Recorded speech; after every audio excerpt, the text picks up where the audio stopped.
Okay. Alright, and welcome to another Tuesday night Dungeons Dragons Doggos. Different face running the DM tonight because our usual DM is swamped with work. So we're doing a special little one shot for you guys. In the Not hearing Mike. in Let me fix that up. You should be able to. Everything looks like it should be working. Desktop Yeah, audio. Twitch has got mics, but it's really quiet. It's really quiet on Twitch. Okay, everything should be connected. Or someone else talk because mine goes through this computer. Yeah, so running this little one shot in the heart of Everon as a little seafaring adventure with our crew members that you see below us. It's working. All right, and just before we kick into tonight's game, we'll start off with our sponsorships as always. First and running sponsor is with Sirenscape.com. They're a soundboard for all you budding DMs out there to help make you give your game that much more atmosphere. It's this quick little app that you can use. You can tap on certain soundboards that you like, and it just runs kind of in the background with you out having to kind of think about it. No ads or anything like that. For $10 a month, it will give you access to their entire library of sounds that they created. They've made 300 individual samples to use, all for you to access, or you can pay a little bit less and you can specify exactly what kind of genre that you want to be playing in. I highly recommend checking them out. That's sirenscape.com. Sam, if you want to tell us about your business. Well, the Dice Smith is happy to support Dungeons and Dragons and Doggos. Um, we have everything you need to play any tabletop RPG game. Stuff perfect for beginners. We've got acrylic dice that are very good quality and affordable.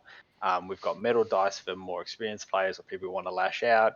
We have all the accessories you need. We have dice towers, dice trays, area of effect markers, you name it, we've got it. Things to carry your dice in. We've got travel trays and dice boxes and stuff. So head on over to the website, check out all our stuff. There's plenty of stuff to suit everyone's tastes and needs. So head on over to thedicesmith.com, check it out. And if you use the promo code DOGGOS, DOGGOS, at checkout, you will save 20% off your order. So head on over there and get some loot. I think I Awesome. need some Thanks, more Sam. dice. Yeah. Terry, you got to tell us about Fireball?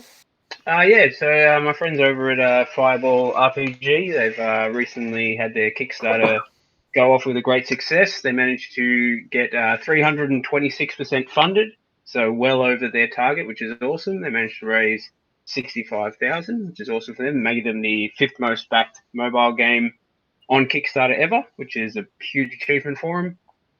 It's just an app which puts D&D into your mobile, role playing. It's fun. Sometimes you can't sit down for the hours on end to play. So this way you can sort of play at your own pace. You can do it text based, voice based, create characters. All the stories you do, that becomes your character's backstory, and your characters just evolve from there. So head on over to Fireball RPG, check them out. Head on over to their Discord. It's a huge. They're getting.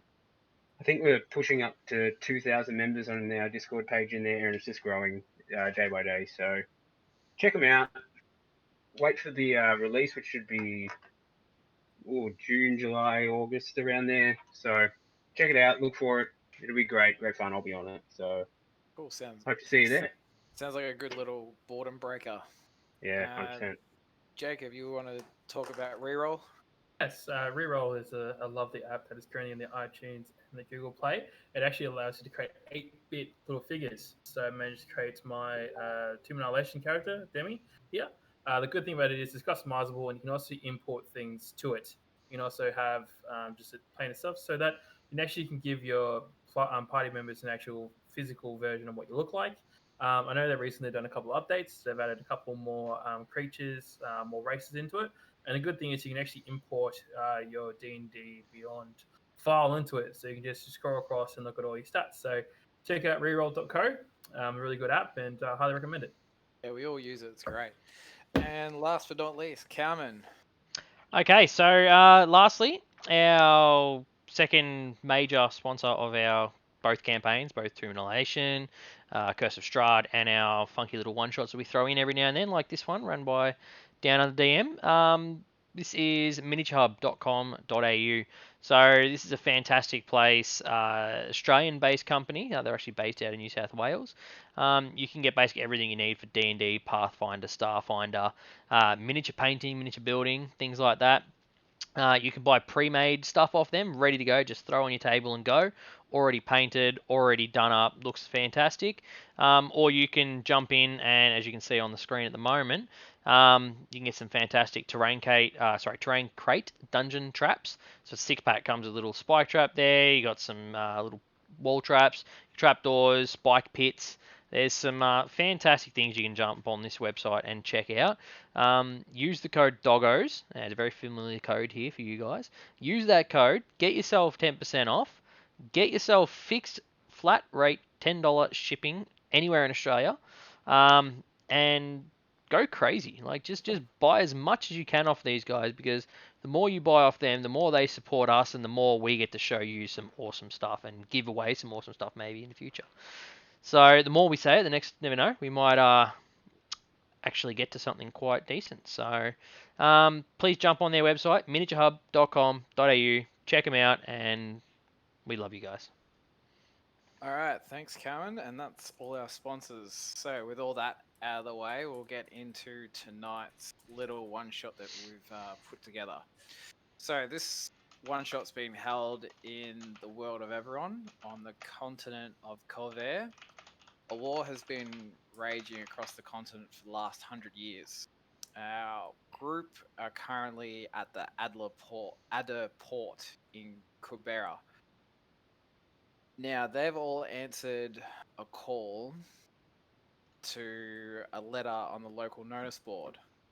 The letter read as, "Looking for crew, come to the Crusty Gull in the morning."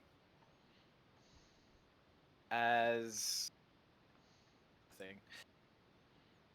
you all have taken up on this down to your last dollars, you're easily able to find the Crusty Gull within the port.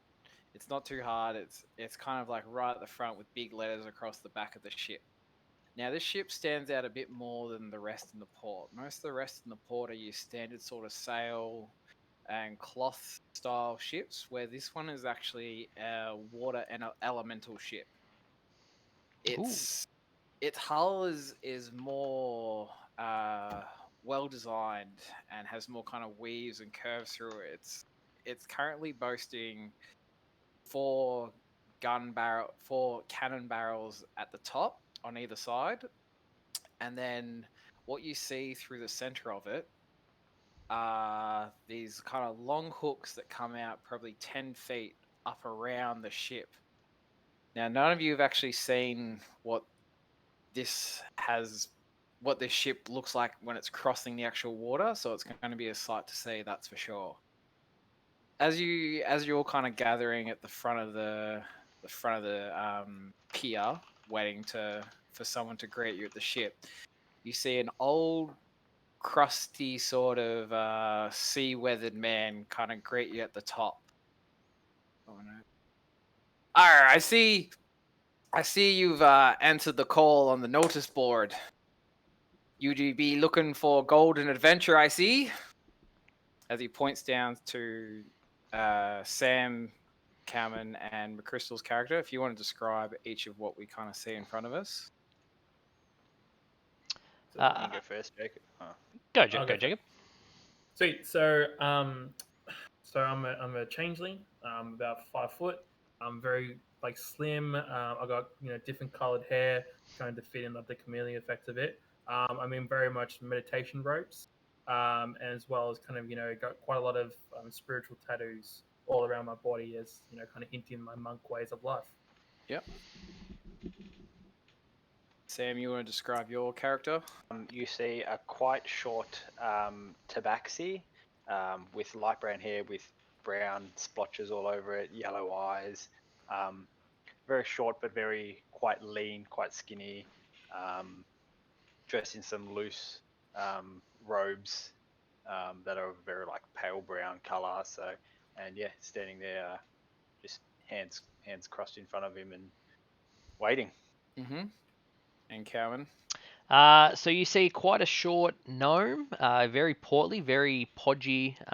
Yep. He has big red glasses on, big buck teeth, big round bouldersy nose, brown swept hair just scooped over to the side, all scholar-like. He's actually wearing like a little red cape over the side, over his back. He has a green jacket on with blue patched sleeves on the elbows, and he's wearing just some basic brown pants and what looks like a brown belt with a little bit of gold around the buckle itself. Very, very old man like. Yet he's Okay. quite a young person, young gnome. All right. So it be gold you're after, I see.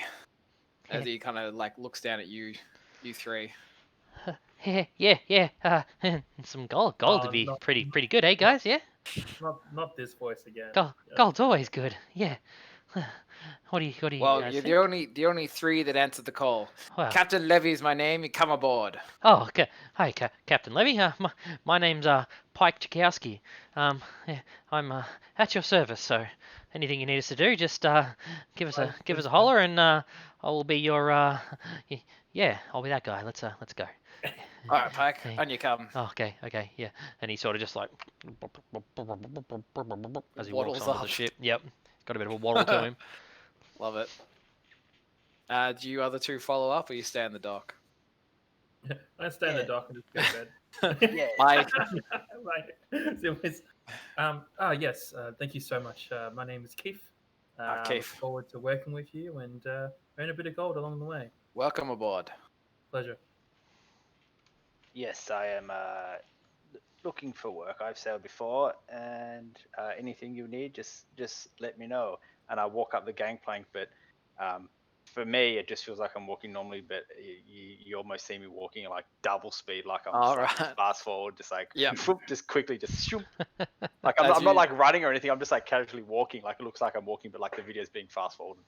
It's like a couple of the Captain Levy's lower kind of coat kind of gets blurred from you dashing past. He does the anime fucking run thing where the ghost thing's still there. Yeah. Boom. As There's just you a cloud of me standing on the dock still. as you climb aboard the Crusty Gull, you notice that it's quite well designed and almost elven-like in architecture. Kind of sweeping railings and nicely polished floorboards and whatnot. As he kind of like beckons you over into the crew quarters, where it's a bit more enclosed out of the weather. He sits you all down and he's like, all right, now, most of our crew are just maintenance. And the rest of them are kind of on a break at the moment. So we need a little bit more, bolster to the ranks for what we're about to endeavor. I got a calling job, actually, to find a missing person named Edward Conway. Exactly. Box my pen. I don't know where that's from. Paying 10 platinum each for whoever can bring him back alive. Oh, 10 platinum. That's a pretty high that's a pretty high amount of platinum. Wow. It's quite haunting to Oh hear my God. Chris's voice and him not sitting there. Hey, it's yeah, okay. All right. What do you say his name was? Edward Conway. Edward Conway. Oh, I don't think I've ever heard of Edward Conway before, but okay. I'll see what we can do, eh, boys? Yeah. You all up for the challenge? And 10 platinum should do us well. It's more than a more fine than bounty happy to help. indeed. As he's, 10 platinum, that's quite a lot. Who is this man and why is he so important? I don't know it just says the name on the sheet, and then once we bring him in, we take the sheet to the guard keep, and they just pay us the bounty. It's how these So I'm assuming this plunders man work. is dangerous then? I hope not. As he kind of finishes, as he's going through the current negotiation parts, his first mate steps in, being Terry. You see before you a average sort of height, half elven figure, white shirt on with a blue jacket over with gold detailing. He's got black pants with black boots and a red sort of cummerbund belt sort of thing, and he's sort of just flipping through a tome as he walks in. Now, Ah, this is my Captain, first mate, the, Everard. the new recruits are here. Yes. What are your first thoughts of them? Are they going They to be seem useful eager. or eager? Very eager. That is very useful to the rest of the crew.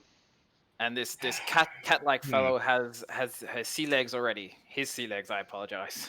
He has sea legs. Oh well, that's going to be Yes. most useful for us. Have you explained to them what we're after? Yep. After old Beautiful. mate Edward. Edward, yes. Hopefully we can find him. It would be of great use to us. Is the crew ready to go, first mate? Everyone else is. Have you assigned them their new roles? Ah, yes. Who's the best with gunpowder? I just look at my hands and I'm like, probably not me. This, oh shit. Who has anyone here blown up anything before? Other than no, I don't know what I'm doing about that. He sounds a bit jumpy. I think maybe the tabaxi might Worked be. on sea vessels before. I can. It's not my primary job, but I can give it a shot. Great. I need you to work the ballista cannons on the side. In case Not a we get into a problem. bit of trouble. These waters are known for danger. Is there You shall some- be our new master gunner.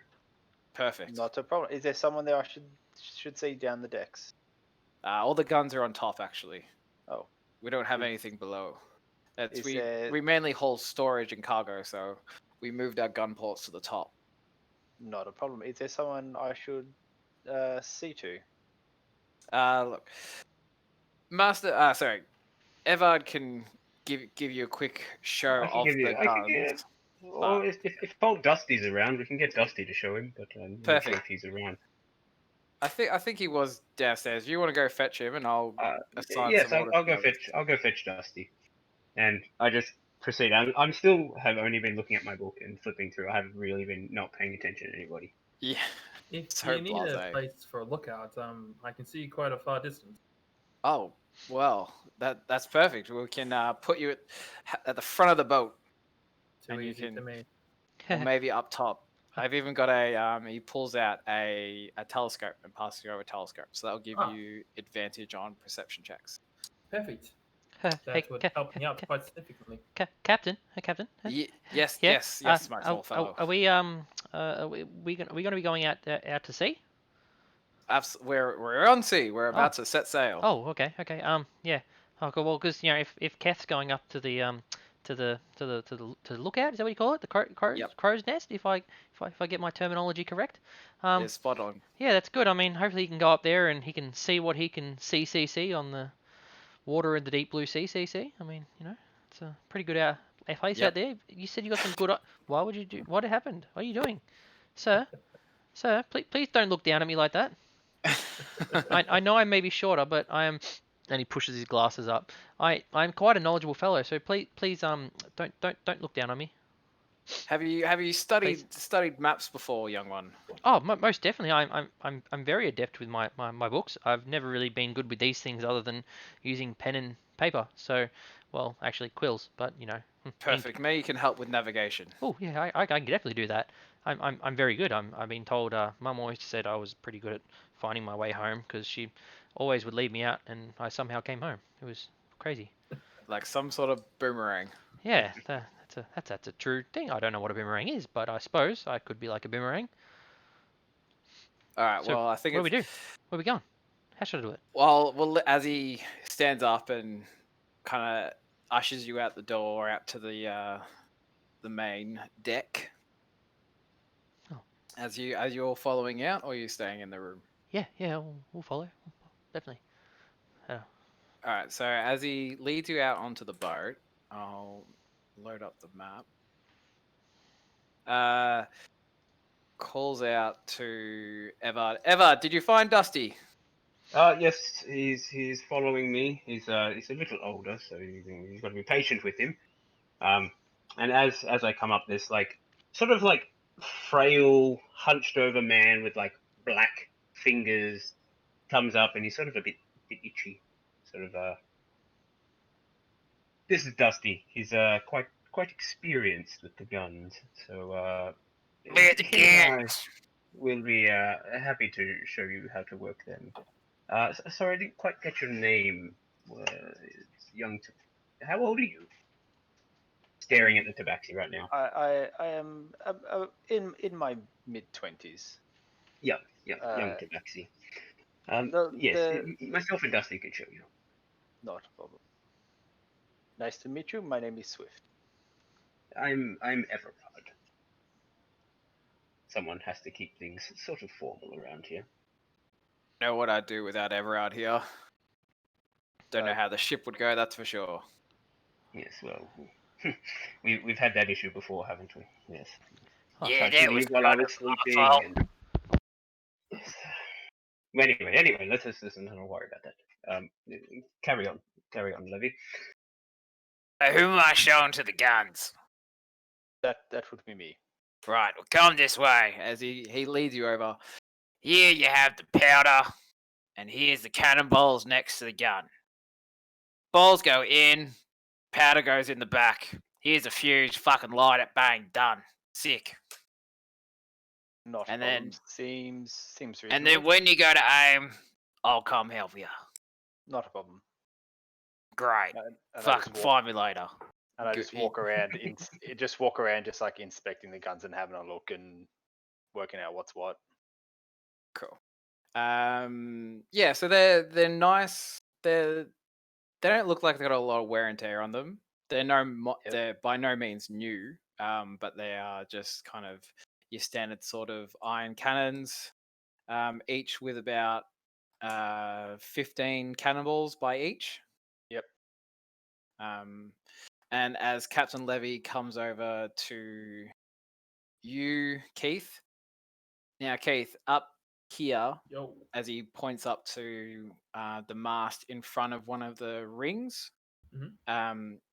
If you just want to scale up there, you'll find up the top is the best lookout.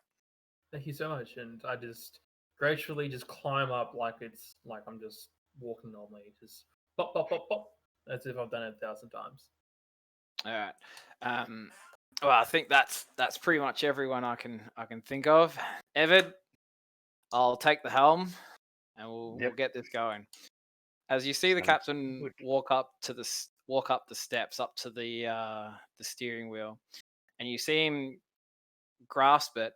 You see these draconic runes kind of light up on his arm, and he closes his eyes for a second or two, and then all of a sudden, those rings around the ship fill with like a gushing water.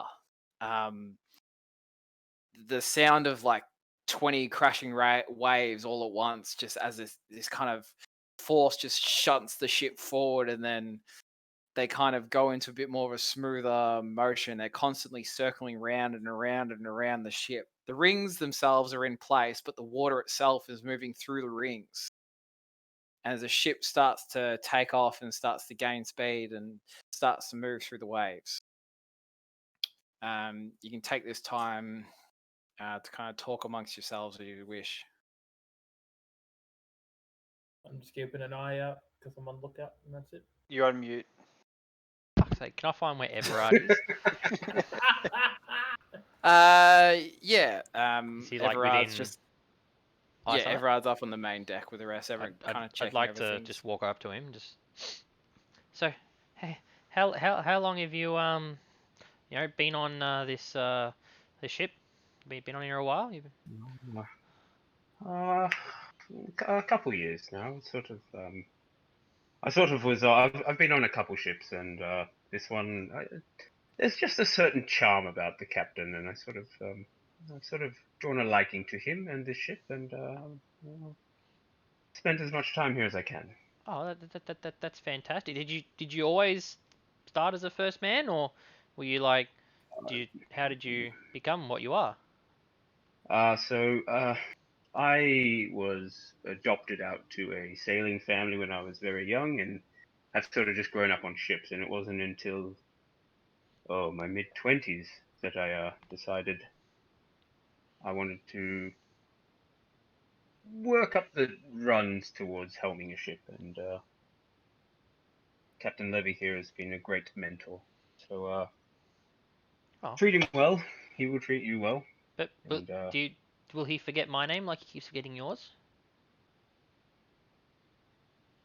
probably Oh, just get used to it. okay. I suppose. It's part of his charm. I mean, he definitely seems like a nice guy. Got nothing against him that way. But yeah, okay. Have you spent That's much time on a ship before? no. Well, yes, no. I did have a ship when I was younger. My mum bought me one, but I always wanted to work my way up the ladder and eventually have my own ship too. Because unfortunately, the ship I had was only about this big. But I used to play with it in the down by the bay, and it was really good. So I always imagined that I was the little ship man in there, and running the ship, and that'd be so fantastic. But I suppose Shit, man. That's that's lovely to hear. Yeah, Well, it's my first here is a time. great place to start. Just listen to instructions, Oh, and okay. you'll be fine. Most definitely. Yeah. Yeah. I will. Thank you. And I sort of like just bow and walk back and yeah, just walk awkwardly over somewhere else. like I don't know what I'm doing on here really. Everyone just continues to sort of like meander his way around the ship, sort of just eyeing Checking. over everything, checking on things. Keith, can I get you to roll a perception check with advantage as you're kind of surveying the open water as land behind starts to become more of a smaller and smaller. 25. Nice. So while you're up there, you notice that the captain seems to be casting something. Being that you've been around for a long time, you actually notice that the spell that he's casting is a find person spell. Okay. And every time he casts it, he seems to turn the ship just a little bit ever so slightly. Now, with that perception check, as you're looking through the eyepiece, you notice on to your right hand side that there is another ship on the water. Yeah. And it seems to, as you keep an eye on it, it actually seems to, because it's going in the same direction as you guys currently, and you're not sure if it's you guys turning towards it or it's turning towards you. I turn down and go, Captain, ship on the, is it starboard? Is that the right side? Which side are you looking? Right side. Right side. Starboard. Yeah. Ship on starboard side, possibly coming this way. Aye, Keith. Good spotting, lad. And then I just cast fireball. Keep an eye on the crew, Keith. See if they're doing anything aggressive. Aye. And I'll get you to roll another perception check.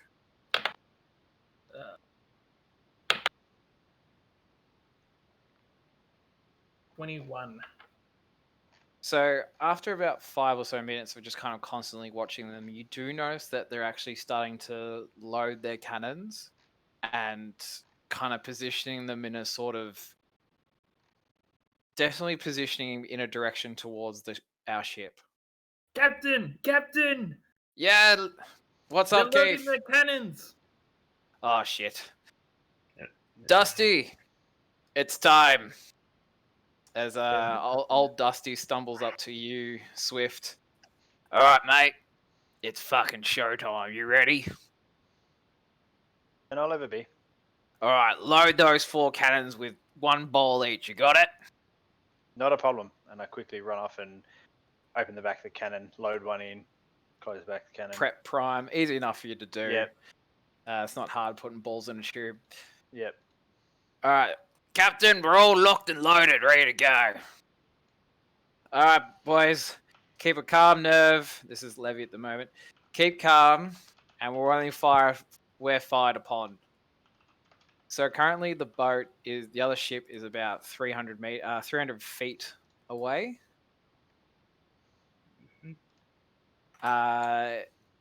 Within range of your cannons. Keith, can I get you to roll another perception check with advantage? So that's 23. Beautiful. You notice one of the cannons, all of a sudden at the front of it, go white, and then you hear that whistling.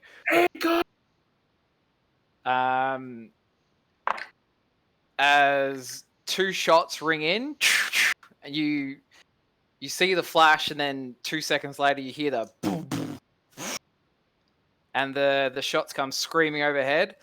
Boys, we're under attack. Dusty, open fire! And Sam, if you want to roll 4 d20s for me, please, Oh, holy shit. as you launch each cannon at the other ship. I thought there's Dusty's, 300 meters up there. yeah. A 9, a 6, an 8, and an 11. All right. So, with those shots, your first 2 miss.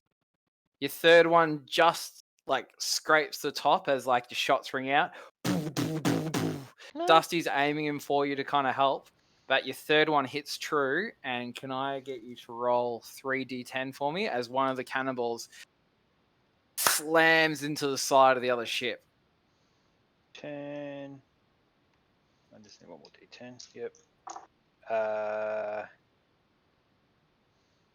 10. 10 damage? Yep. Got it. So now it seems both ships are aggressively moving closer and closer to each other. Probably within about 100 feet at this time, as another set of shots rings out from another ship. Being it's that much closer now, it's pretty much as soon as you see the white puff come out, the explosion, you hear that sound instantly. Bang, bang, bang, bang. 3 of the shots land, one being a critical, as one of them tears through the top ring of the ship, and all of a sudden you see that water arc drop. All of a sudden you're now dead in the water. As the other ship comes closer, Sam, can you roll another 4 set of dice to fire off another 4 shots? Cocked.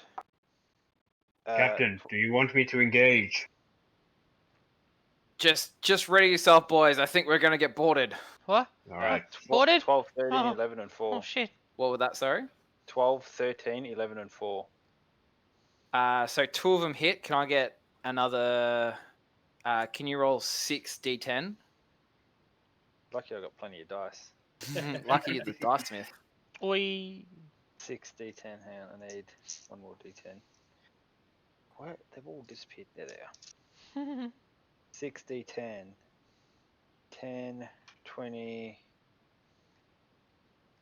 30, 36. 36. Awesome.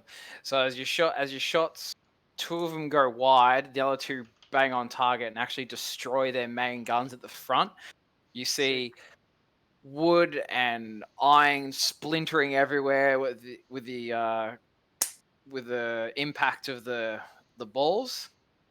As the other boat now gets closer, you see on board 4 crew members down on the main deck, and then at the back you see more of a captain-like figure, and then a drow-looking individual holding a spell book. As this other boat gets closer, it drops 2 boarding planks down onto your boat. Now that you're dead in the water, it drops its sails and drops anchor. I'll just move us to the other map, and can I get everyone to roll initiative for me, please? Oh, fuck yeah, boy. So just remember your numbers, and I'll ask for them in a sec. Oh, for that much dice in front of me, I've pulled out a second tray to rolling. Nice. Got one tray holding my dice and one tray to roll in. Move myself. Who am I missing? Keith. All right. So Keith probably would have been up there. Swift on there. Pike on the guns. Swift on the gun. Swifty on the guns. on the guns. Yeah, The gun show. Pike's navigating. Sure. Pike doesn't like to fight. Pike's about to get a rude awakening. And you also actually notice, Eva, that one of those last shots actually hit.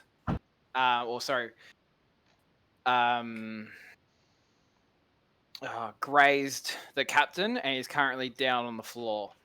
He's still conscious, but heavily marker for him? wounded. Give He's him just going to be behind the rudder. theatre of the mind. Sorry, behind the wheel. Yeah, Have you so counted our they're initiative? like for you? there. Not yet. Okay. Yeah, right there. Yeah. Perfect. Just there. Ka-chow. Okay, so 25 and above. 20. Nice. 20. 22. Oof. Oof. All right. High dex. Whee. So It's what happens when you got +5 to initiative. yeah. My, Actually, my sorry, dex it's, is That's a lie. +3. I have +5 and I got 9. Yeah, mine's only +3. You got Battlecast or whatever it is. War Mage. Not to me. Do I I have looked something at here it. that said I can redo?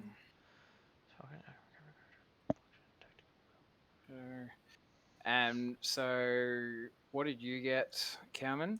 9. 9. 9. Measly 9. Cute.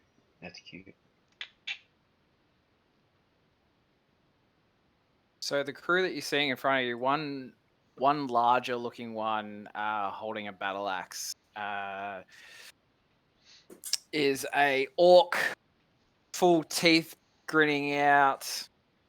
The other three are just kind of the run-of-the-mill humanoids, salty, been on the sea for a while, couple with a bandana or a hat, sword or cutlass by their side. And fucking pen stopped working.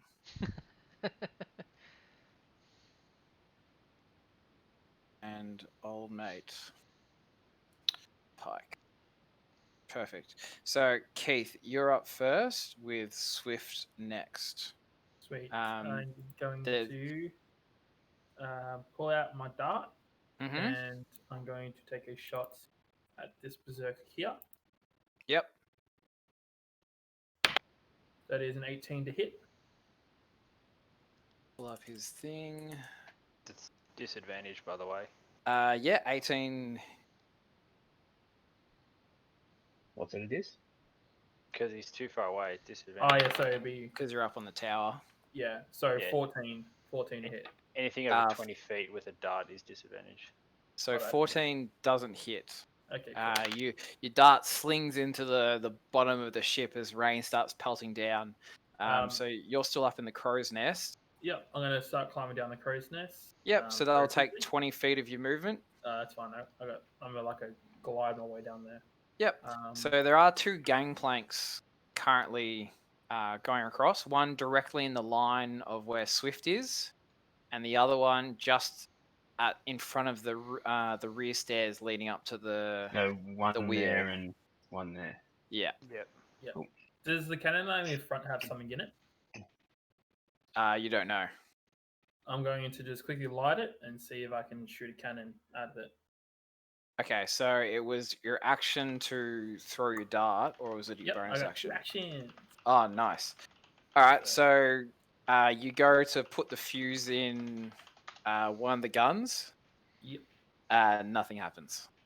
Damn it. It didn't seem like they were reloaded after the last lot of fire because they were Fucking so close. 2 people had a job. Yeah, old Dusty. I'm the apprentice, don't blame me. And then I'm just going to move It's down. my first day. So, and then I'm going to get a key point to do the dodge action. Cool. Patient defense. Swift, you're up with Evard next. I am going to get up on top of the gangplank. Yep. And I will take patient defense. All right, guarding the gangplank. Love it. Evard. Pretty sure I have that. Alright.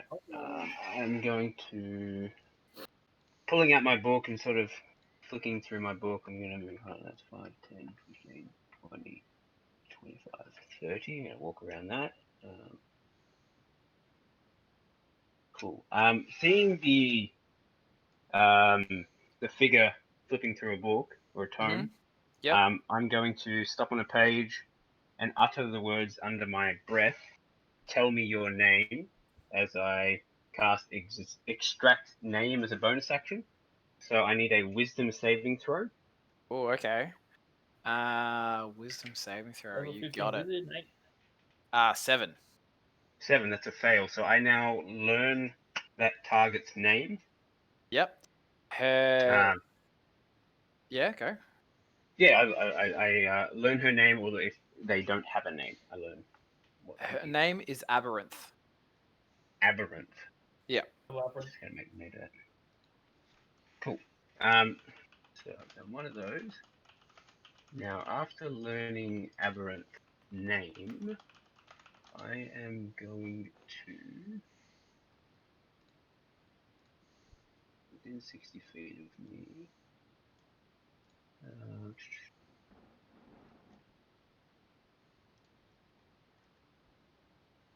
Alright, cool. I'm going to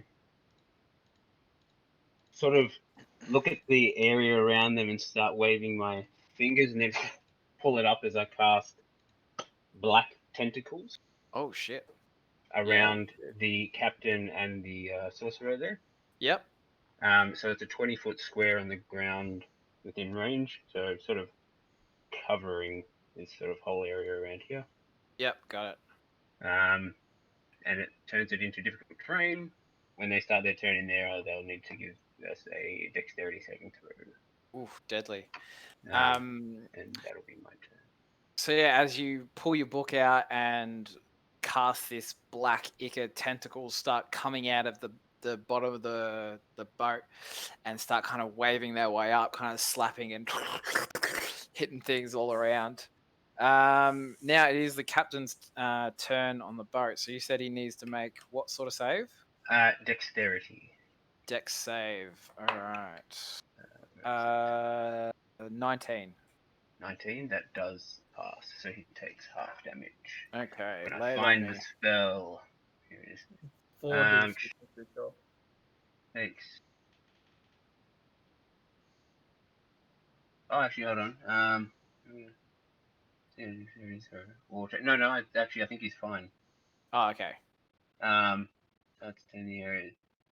Oh, actually, hold on. A creature that starts its turn in the area is already restrained by the tentacles Oh, cool.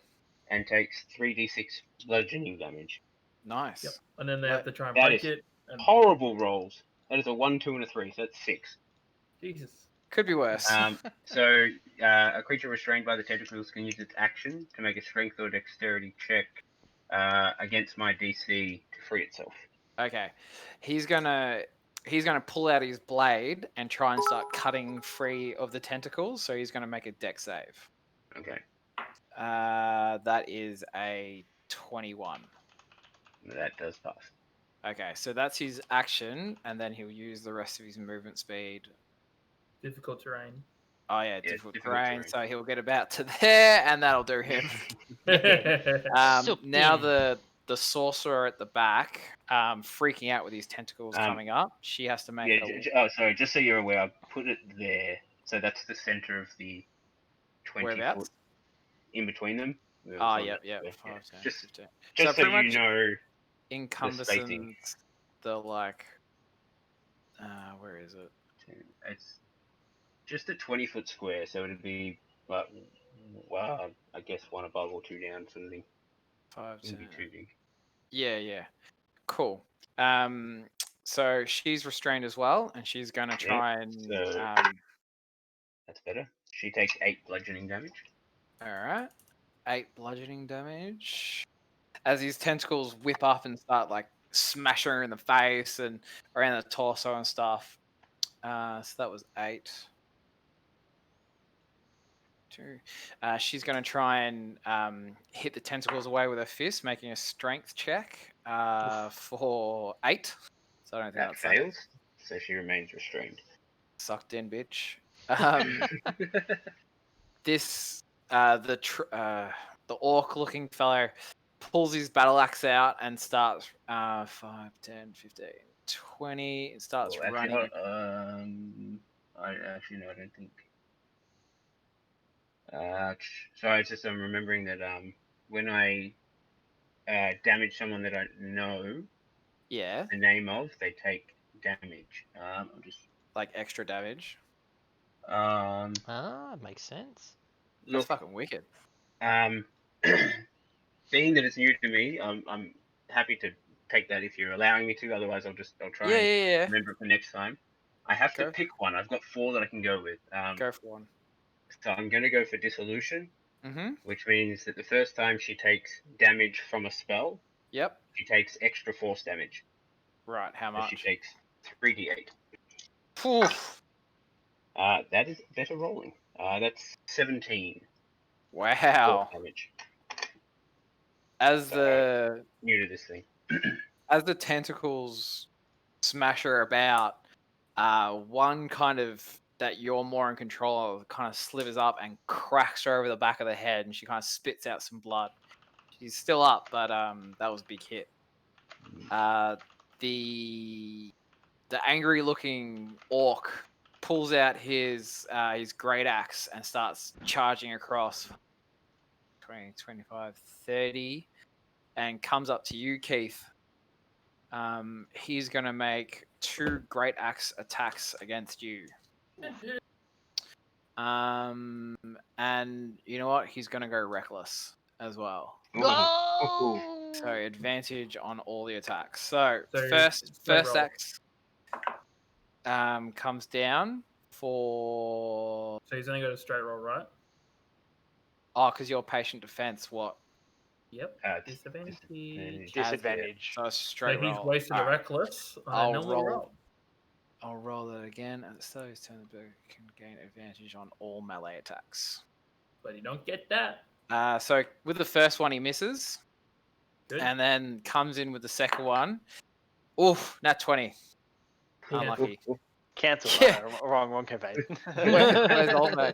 So as he comes down, your 2 fingers forward, you kind of shimmer the blade down to the side, but you lose your footing a little bit in the water, and he cleaves up with the axe on the second attack.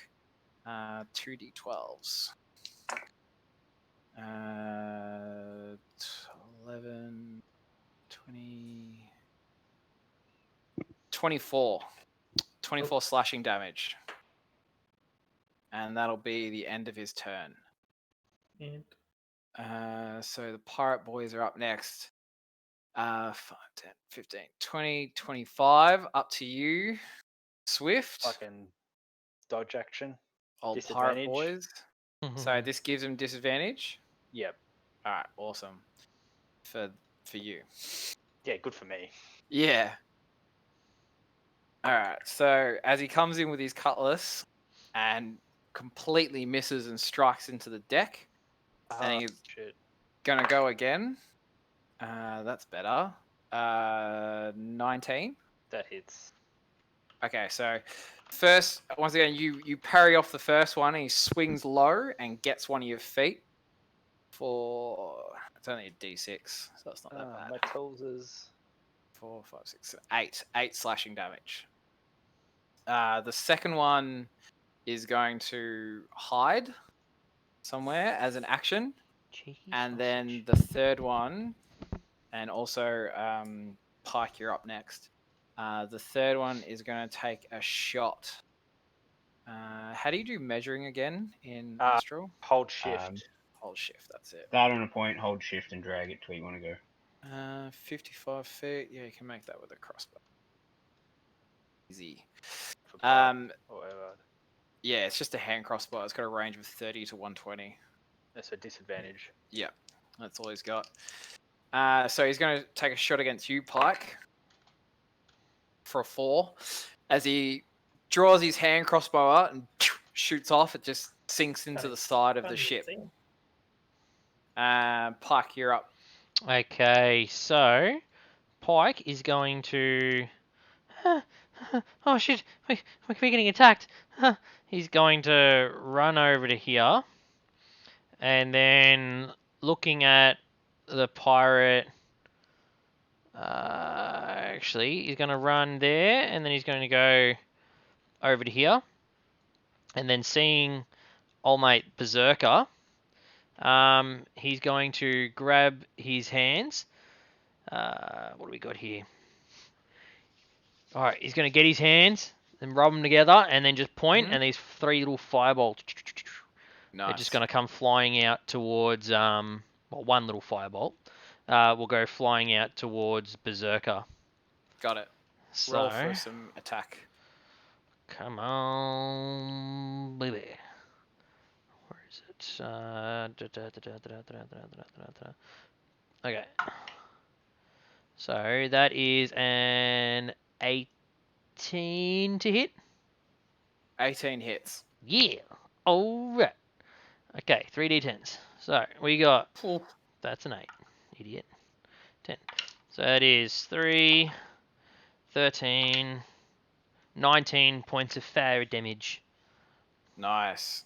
As these little bolts of fire go streaking through the air, carving through the rain that's pelting down at the moment, and strikes into the green orcish skin of the berserker, and you see him just like wince back a bit and almost. I actually get him to roll a.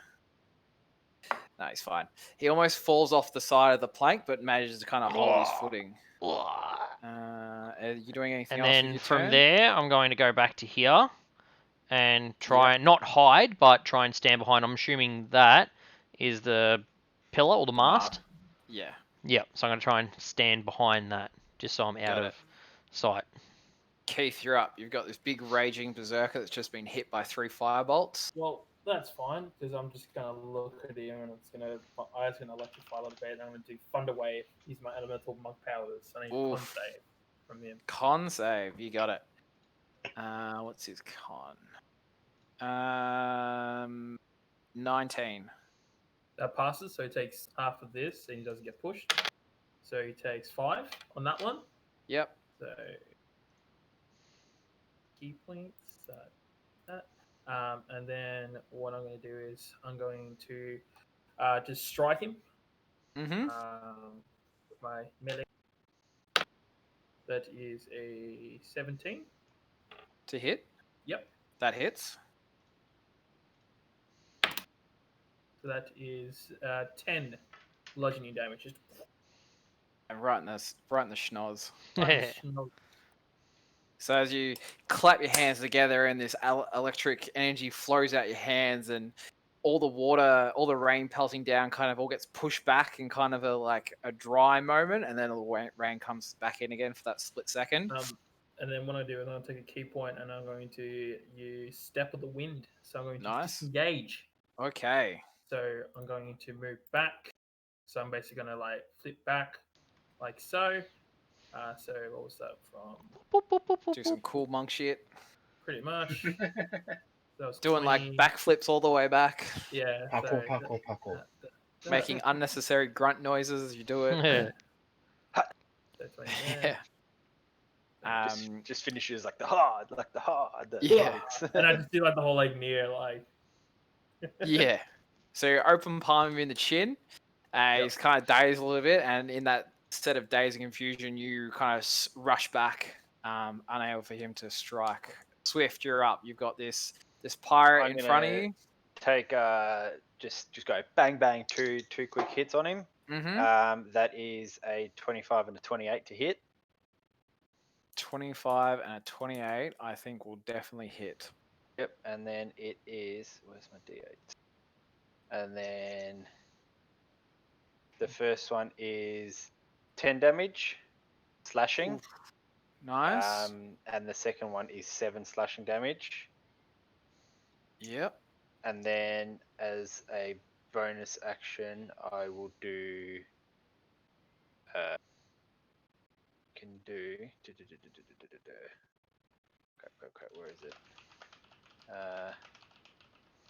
Patient defense. Mm-hmm. Patient defense. You got it. So patient. Bonus action. patient defense, just ready for an onslaught, another attack coming in. So, a couple of quick strikes, bam, bam, bam, work the body, work the core, wincing back a bit and spitting a bit of blood. Evard, you're up. That's good to know. Good to know. All right. I'm going to flip through my book again, looking at the captain this time. Tell me your name. And I need a wisdom save from him as I attempt to extract name. I love this thing of yours, Terry. I saw it in your character sheet. I'm like, that's the sickest thing ever. He rolled a 2. Okay, so I now learn the captain's name if he has one or if he doesn't. Gurkhan is his Gurkhan? name. Yep. Gherkin. Gurkhan. Okay. Gurkhan. I like that. And then I'm going to just write this down so I know. I'm going to move. And I'm going to attempt. Just looking at where I am currently. Yeah, it's sort of hitting them in line. I'm going to cast Lightning. Hold on, which one is it? Lightning Bolt. Oof. So I'll flip to a page, find it, and I'm Big just going to go and cast Lightning Bolt in a line, aiming towards the captain and the Shadow Sorcerer. So I should hit both of them from where I am. Being Absolutely. in a line. Nice. And then, as a process of casting the spell, I'm going to use another resonant utterance, and I'm going to utter Gurkhan's name as I cast Devastation in the process of doing so, which means he has disadvantage on his saving throw. And I need a dex save from both of them. All right, so we'll do the captain first at disadvantage on a dex save. At disadvantage, he got a 15. 15? That's a fail. Nice. Awesome. And so the other one's just a straight roll? Yeah, straight roll. All right, so she gets 17. So she also fails. Nice. What's your DC? 18. Huge boy. Also, I'm just reading it more. Because I now know the captain's name, he's charmed by me until the end of my next turn. Okay. Which Brutal. I didn't misread before. That's all right. You're learning that's a new right. So thing on the fly. 8d6 for both of them. Oof. Oh wow, you could not have gotten luckier. That's horrible rolling for those twice. 4. All right, that's 2, 4, 9. That's better. 9, 19, 25, 29. 25. 29. 29. Sorry. 9. They both take 29 thunder damage. So, as you clap your hands together and the streak of electrical energy goes flying out across, can I get you to roll a d20 for me as well? I just want to see if something happens. Blows up. Just a straight d20? Actually, no, sorry. Roll 2 d10s, like as a percentile die. Okay. I got 2 4s. All right, so 44. Yeah, shit. So as this bolt of lightning goes out, strikes the captain in the chest and follows through, it obliterates the wheel, shattering it into pieces, and then his spellcaster behind him just evaporates in this like puff of black and red smoke, and her robes just kind of fall to the ground in like a heap of a heap. Didn't even get to cast a spell, poor bitch. Eviscerated. Damn. Yeah. Well, they are called shadow sorcerers. Get it? Remove. Oh, that was bad. I love it. You doing anything else? So I've moved like 15 feet. That's my bonus and my action. So no, that's. I'll actually I will. Hang on. I'll move back this way to sort of keep an eye on the captain, and just stop there. So the captain's currently there? Yeah, still behind the wheel. Yep. So I sort of just stepped over and I'm sort of watching in case something comes towards him. The captain of the other ship will run down 5, 10, 20, 25, 30, 35, 40, and run to there as he starts boarding the plank in a blind rage of fury. Who's Proust? Yeah, basically. Let's see what we can get. 20, 25, 30 gets neck and neck with you as the orc comes up to you with two turn, but the attack rolls against it have disadvantage till the start. Okay, cool. So he's gonna go just for 2 attacks, just normal attacks. 17 and a 12. I'll take the first one. Yeah. Second one misses. So as his first battle axe comes screaming down for 6 damage, and the second one he loses his footing in the water as well. The deck's being nicely polished. It's actually a little bit slippery for him, and he loses his balance and drives his axe into the ground next to the captain that's currently on the floor.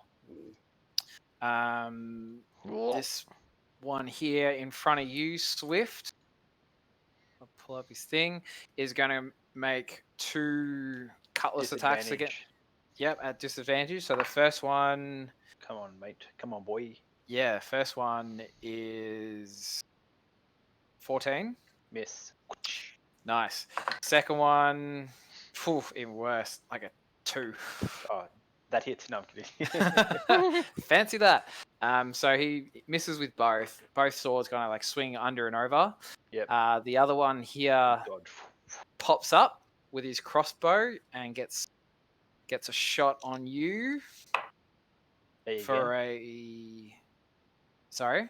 On me again. Yeah, the one just behind who was hidden pops up with his little hand crossbow and shoots you for a 19. That hits. All right, so he gets sneak attack on this. 6. 14 piercing damage as a bolt. I will do deflect missiles. Nice. Key point. So that's reduced by 1d10 plus 20. So I'm assuming that's going to reduce to 0 because it's only 14 anyway. So yeah.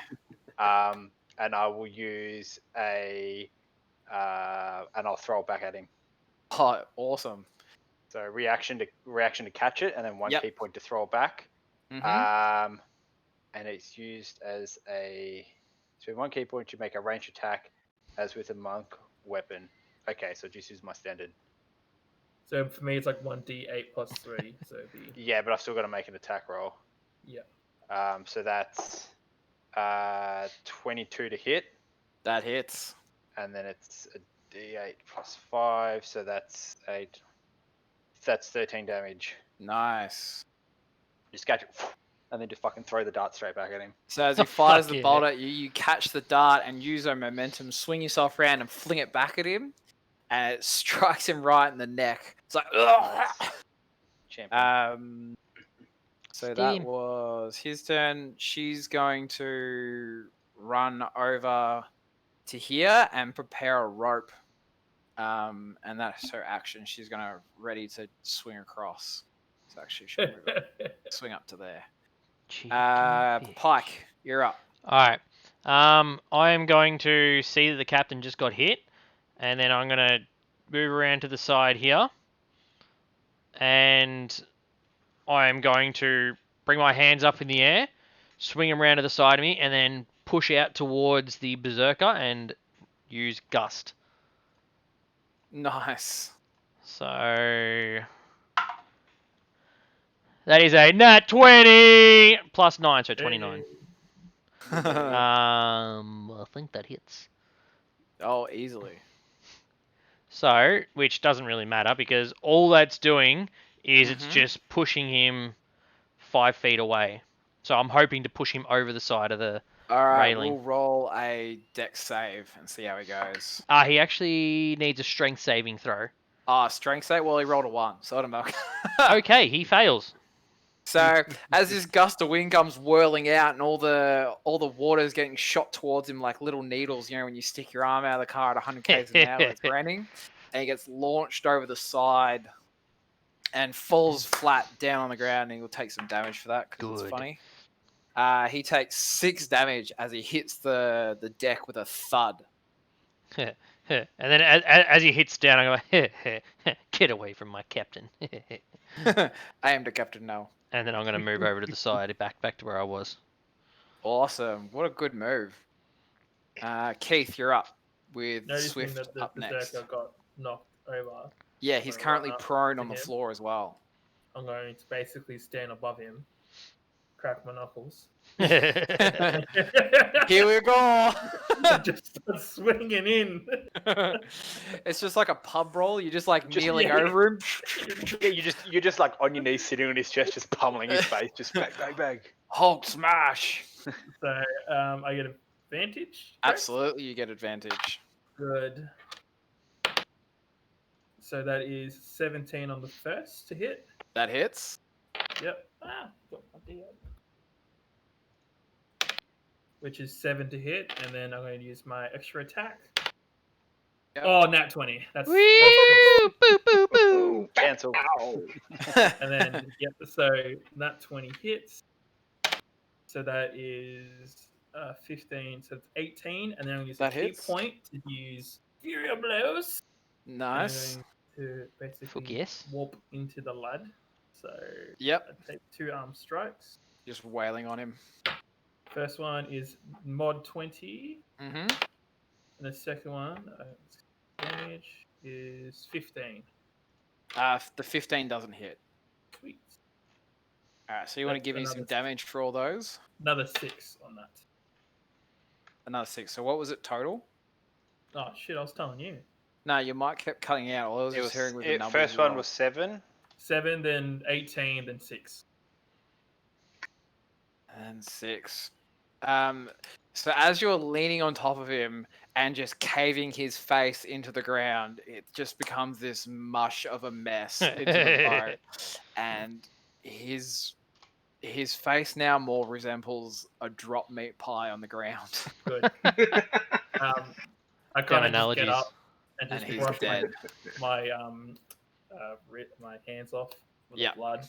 And I was Love kind it. of look at the captain that's looking at me, and I kind of just take a few extra steps back, just baiting him in a little bit more. Just like love it. Come on, champ.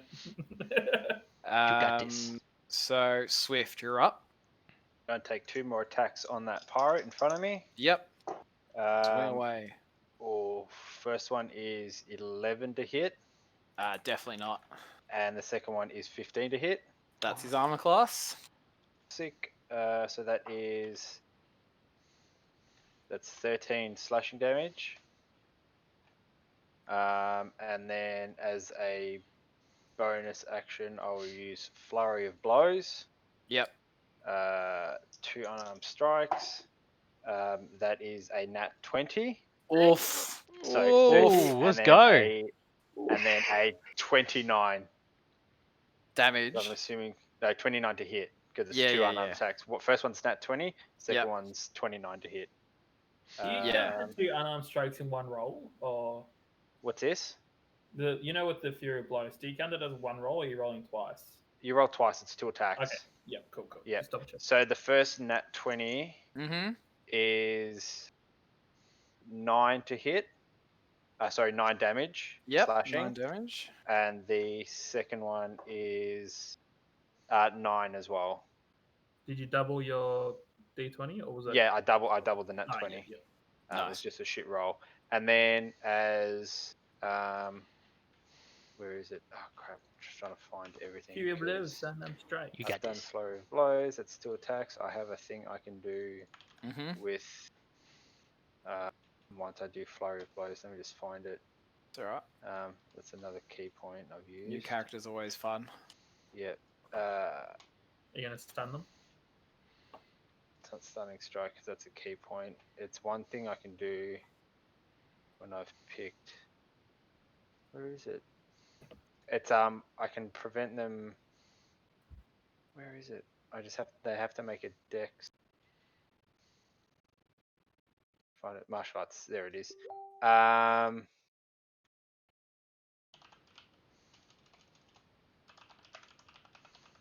They have to make a dex throw. Yep. Oh, there it is. What are they doing? I'm just trying to work out. I need a strength saving throw. 19. Okay, that passes, so nothing happens. Okay. No, So as part of my flurry of blows, if I make an attack, I can either make them roll a dex save or a strength save, or they can't make a reaction, so I'll pick one of the three. But he saved the throw, so he doesn't get pushed back. Okay. Yeah, so that's fine. You're just coming in KO, bang, bang, bang, bang, pummeling. He's like spitting up blood and coughing like severely at this point. Evard, you're up. All right. I'm going to step over the captain. So that's 5, 10, 15, 20, 25, 30. Make my way down here. I'm going to stare at the captain. And I'm going to say, Gurkhan, you and your crew are not going to like this very much. As I cast Creepy. Bane on Oof. himself. And then the 2 pirates on the ship. Got it. Just according to the drag marker, they're 25 feet. So they're within target Awesome. range. So I need a charisma save From each of 3 them? of them. Yeah. All right. So we'll do the captain first. So charisma. Yep. That is a 18. Just passes. Sorry, no, 17. Sorry. 17 fails. All right. So he fails. So he's baned. The other pirate person, 15 and a 9. So they all Okay, fail. so they all fail. Cool. So this black ichor starts coming up over their eyes and starts kind of messing with their vision as they're trying to go about their daily lives on the life on the sea. The captain, are you doing anything else, Everard? I'm no. Okay. No, because that was a no. I'm good. Captain's going to come running up to you and make some attacks. Is what he Bring will it on. do. He will make 3 attacks at you. Obviously, you've got to Okay. minus your d4s on them. Yep. So attack first is first attack's 11. -3 is an 8, so that misses. Yep. The next one is a 25. -2 is 23, so that hits. So 1 hits, and the last one cocked. Last one's a 15. -2 is a 13, so that misses. So 1 hits. One so as he hits. comes in with his long cutlass for a d10.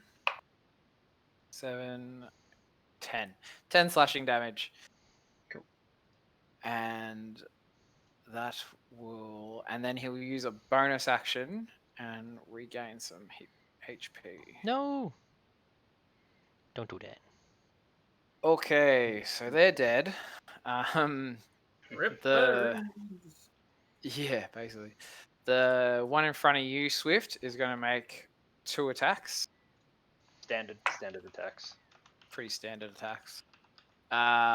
For a 17 and a That 10. hits. 17 hits.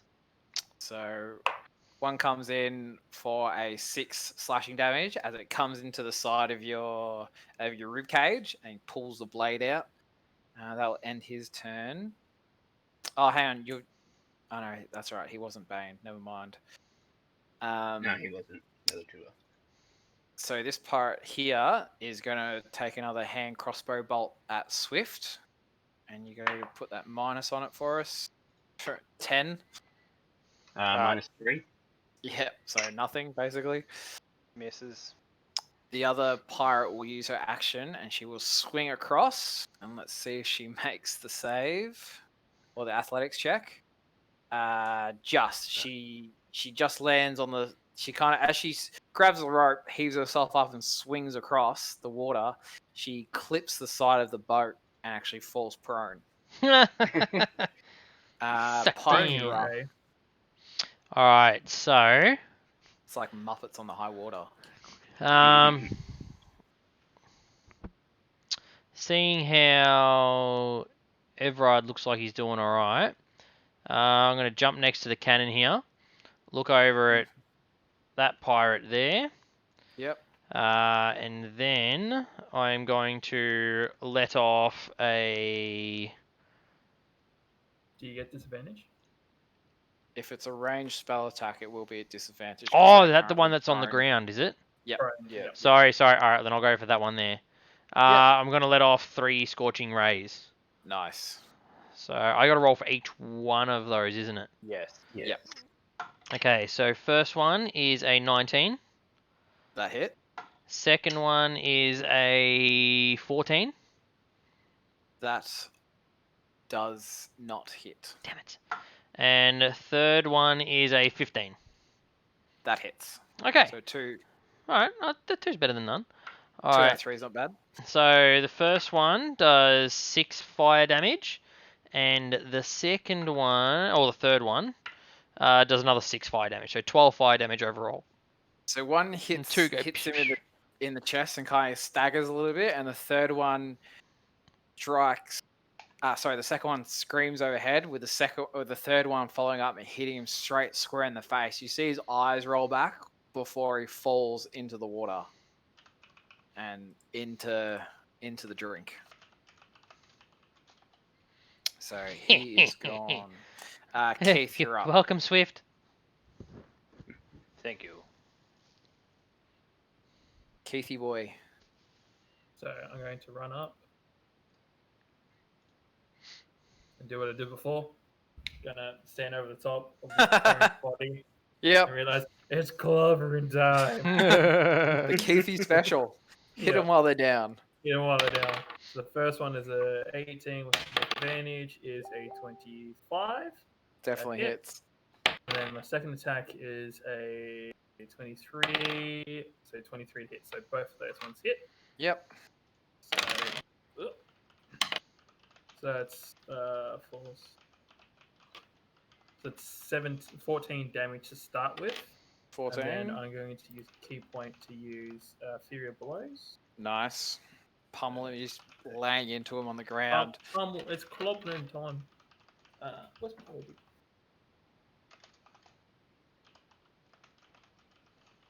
Yeah. So 18 on the first. Damage. Nope. Oh, to hit. Yep. And then Yep. 27 on the second. So Both hit. Yep. So total damage is 10.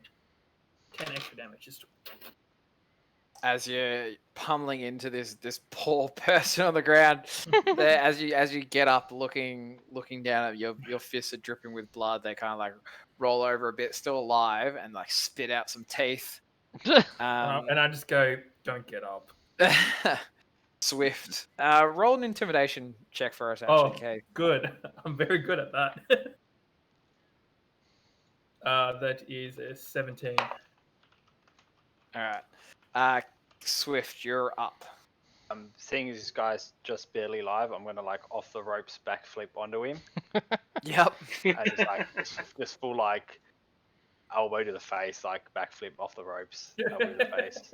Backflip, elbow drop. Yeah, pretty much. Nice. Give him So that is a 21 to hit. That'll do. 10 damage. So with your first, as you come off the ropes and you actually come down with the knee and you land straight into his skull, just caving it into the ground. And Nice. we have another meat pie. Splat. We're good at And that. then, so I'm there, and then it's a distance to there. And then I'm going to run across the gangplank to the other Yep. one. Second Quick like a attack. cat. Boom, just dart over. Second attack on him is a 24 to hit. That'll do. That is a 10 damage slashing. Yep. And bonus action flurry of blows. So that is a 11 to hit. No. So I'm assuming that misses. And the next one's 27 to hit. Yeah, definitely. That does 12 slashing damage. Oof. And I will. I need him to make a Dex saving throw. Dex save. Well, that's lost to the water. 13. If that fails, he's knocked prone. Oh, Punch him square in the chest, like 1-inch punch, knocks Yep. him on his ass. So as he's standing there, as you come running up to him, one left hook, and then come with it like bam, and just put him like down on the ground as you hit him in the sternum, and he's like just struggling to breathe. You doing anything else? That's it. That's the end of my turn. All right, Evard, you're up next. You got the captain snarling in front of you, like some sort of crazy okay. beast. Yeah.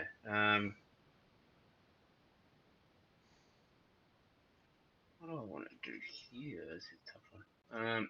I'm going to. Actually, I'm going to use a bonus action. Yeah. To Misty Step away Ooh. from him. Nice. And I'm going to move myself 5, 10, 15, 20, 25, 30. I'm going to move myself back here. Mm-hmm. And then I will move up here next to Pike. Yep. Sort of get some distance from him. And then I can cast a spell as an action if it's a cantrip right now. Is that how it works? Yeah. And it 'cause says Misty Steps. It's got to be a cantrip because Misty Steps a bonus action Yes. spell. Yes, correct. that's fine. Yeah.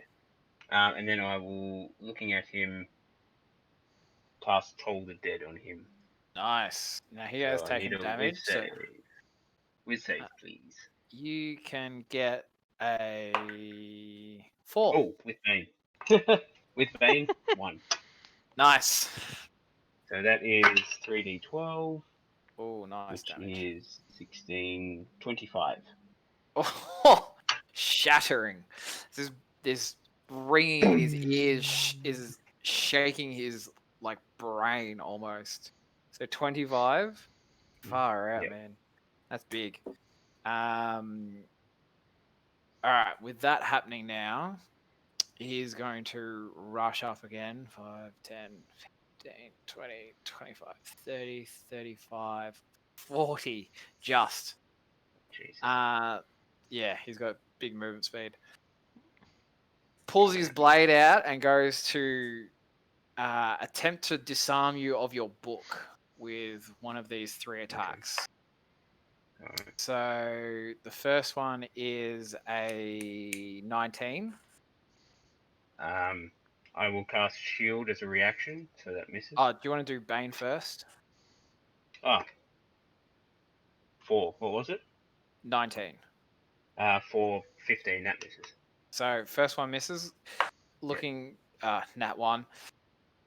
Minus And 3, so negative. yeah. Oh, on a 4. Fucking hell. So all 3 Minus strikes. 3. Just the Bane is taking over his eyes, and he's struggling to. He's almost swinging blindly in a fit of rage. You're dead. You're dead. He's going to use half his movement speed to get up. Ooh, does he flee? Actually, it's looking pretty dire. Where's he gonna go? Nat 1. Yeah, he's going to flee. Oh, So he's going to attempt. He's like, oh fuck this, and he's going to attempt to jump off the boat. If you want to make an opportunity attack, I will also make an opportunity attack.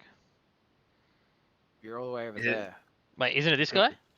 No. The captain's finished his turn. This is the Oh. pirate next Oof. to. Never Swift. So, mind. That's Hey, all right. yeah, definitely take a opportunity attack. Yep. That is a 21 to hit. No, yeah, that hits. 11 slashing damage. That'll just do it. Fucking So- calls out shook. As he goes to jump off, like full anime, as he goes to jump off the boat in like form, Swift with his absolute swiftness comes out with the claws and runs it across his back and clips his spinal cord, and you just see him. Jeez. You see him go limp, but his head's still moving, so like he's still conscious, but he falls into the water, but now like paralyzed from the waist down, and you just kind of see him sinking down into the bottom of the ocean, gasping for air as he dies underneath. Wow. Pike, you are up. How is this enemy captain looking? He's Fucking dead. looking pretty shit. He's not looking great. Okay. Hit him with a few things. Yeah, you've Well, knocked him about. then I'm not going to use that one because that will be a To whom waste. The bell tolls. All right. So, being that I am right next to him, damn,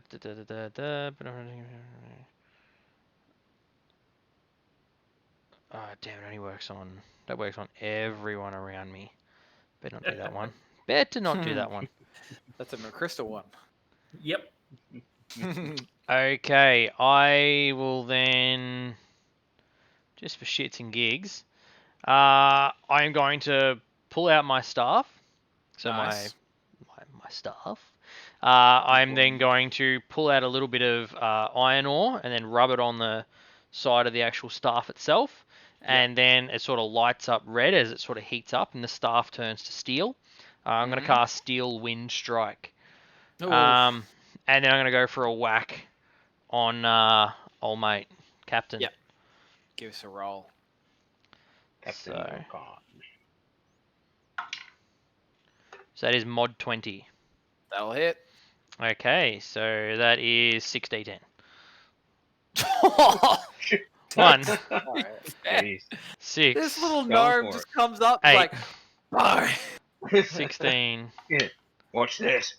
18, This little chubby gnome. 28, 38, 40. 40 points of... I believe That's that's really force good rolling damage. for 6010.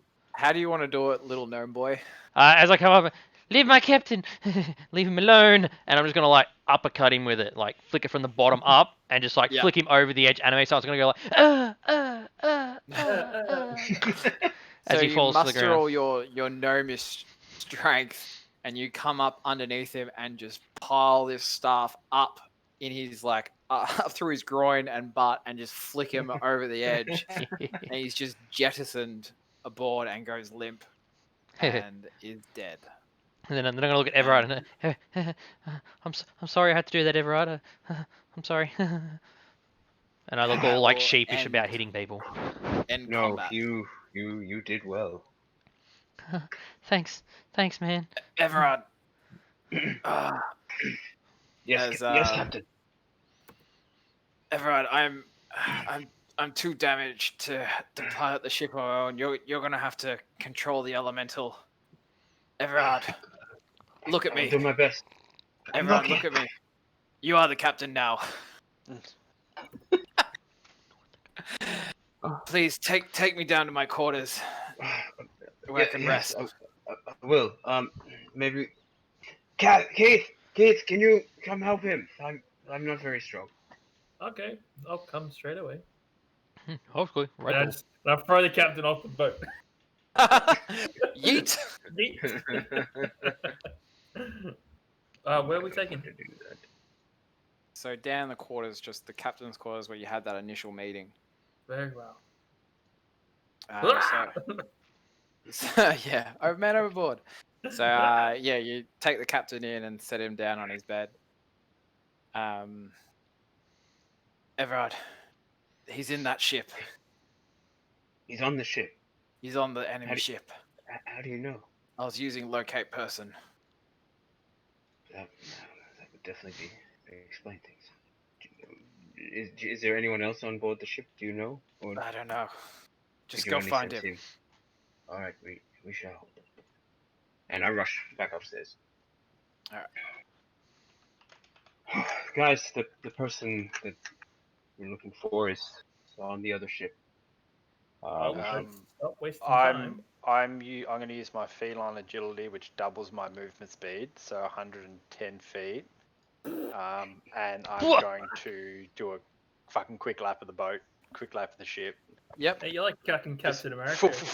just back On up. the left. Just So see if I find someone. rushing around with your feline quickness, you come down to the bottom of the ship where the brig, I think it's called, where prisoners are held. And you see a man in there, shackled and gagged and bound. He's Is that the only person I've found so far on the ship? alive. Yeah. Everyone else in the brig seems they've died or Oh. empty cells. So there's Is two cells as you walk down the stairs. There's two cells either side of the walkway. Yep. And he's the only one down there. He's the only one alive down there. Is he like chained to the wall, or is he just like? He's just bound roped and gagged? bound to the side of the cage. I reach through the cage and I pull the gag out of his mouth. Thanks for getting me now. Get me the fuck out of here. What is your name? There's Edward. Edward. All right. Who the fuck are you? That is not important, but you must come with me. And I unlock the gate and I keep him tied up, but I grab him and I kind of escort him out. So yeah, you walk him back up to the top. He's like, it's good to feel fresh air again. Going over to the other boat, and I just kind of lead him to the gangplank and across the boat. As you walk across into the ship, you see the other crew members starting to flip off the boarding planks to kind of unlatch themselves from the other boat. Yep. All right, what? This is Edward. Edward's. Where's the captain? Captain's over here, and I lead him over to Everard because I don't see the captain, and I get him over to Everard, and then I kick him in the back of the knee to drop him to his knees. Fuck was that for? You were rescuing me. Everard, I've found who we're looking for. Come on, mate. Well, God, get me out of these fucking shackles. Precautionary. You understand. Sure, whatever. Just fucking get me out of this and let's get some ale. Pick him up, Swift. Move him. Let's push him over. Captain's not. He's a bit under the weather. So Shit. took a bit of a shot in that in the shots that this ship fired at us, and he's not feeling too great. Well, can we trust these guys? Because he pulls you in closer. I found it. You found it. I found the other half. Where did you find it? On the captain's quarters. I was in there sneaking around trying to steal it to complete it, and I found it. We're gonna be rich. Yeah, well, they caught me while I was doing it. Well, we best take this to Captain, and we can trust them. They lay down their lives for us in battle. And, well, they seem more worthy than the rest of the crew. Bring him in. We'll... And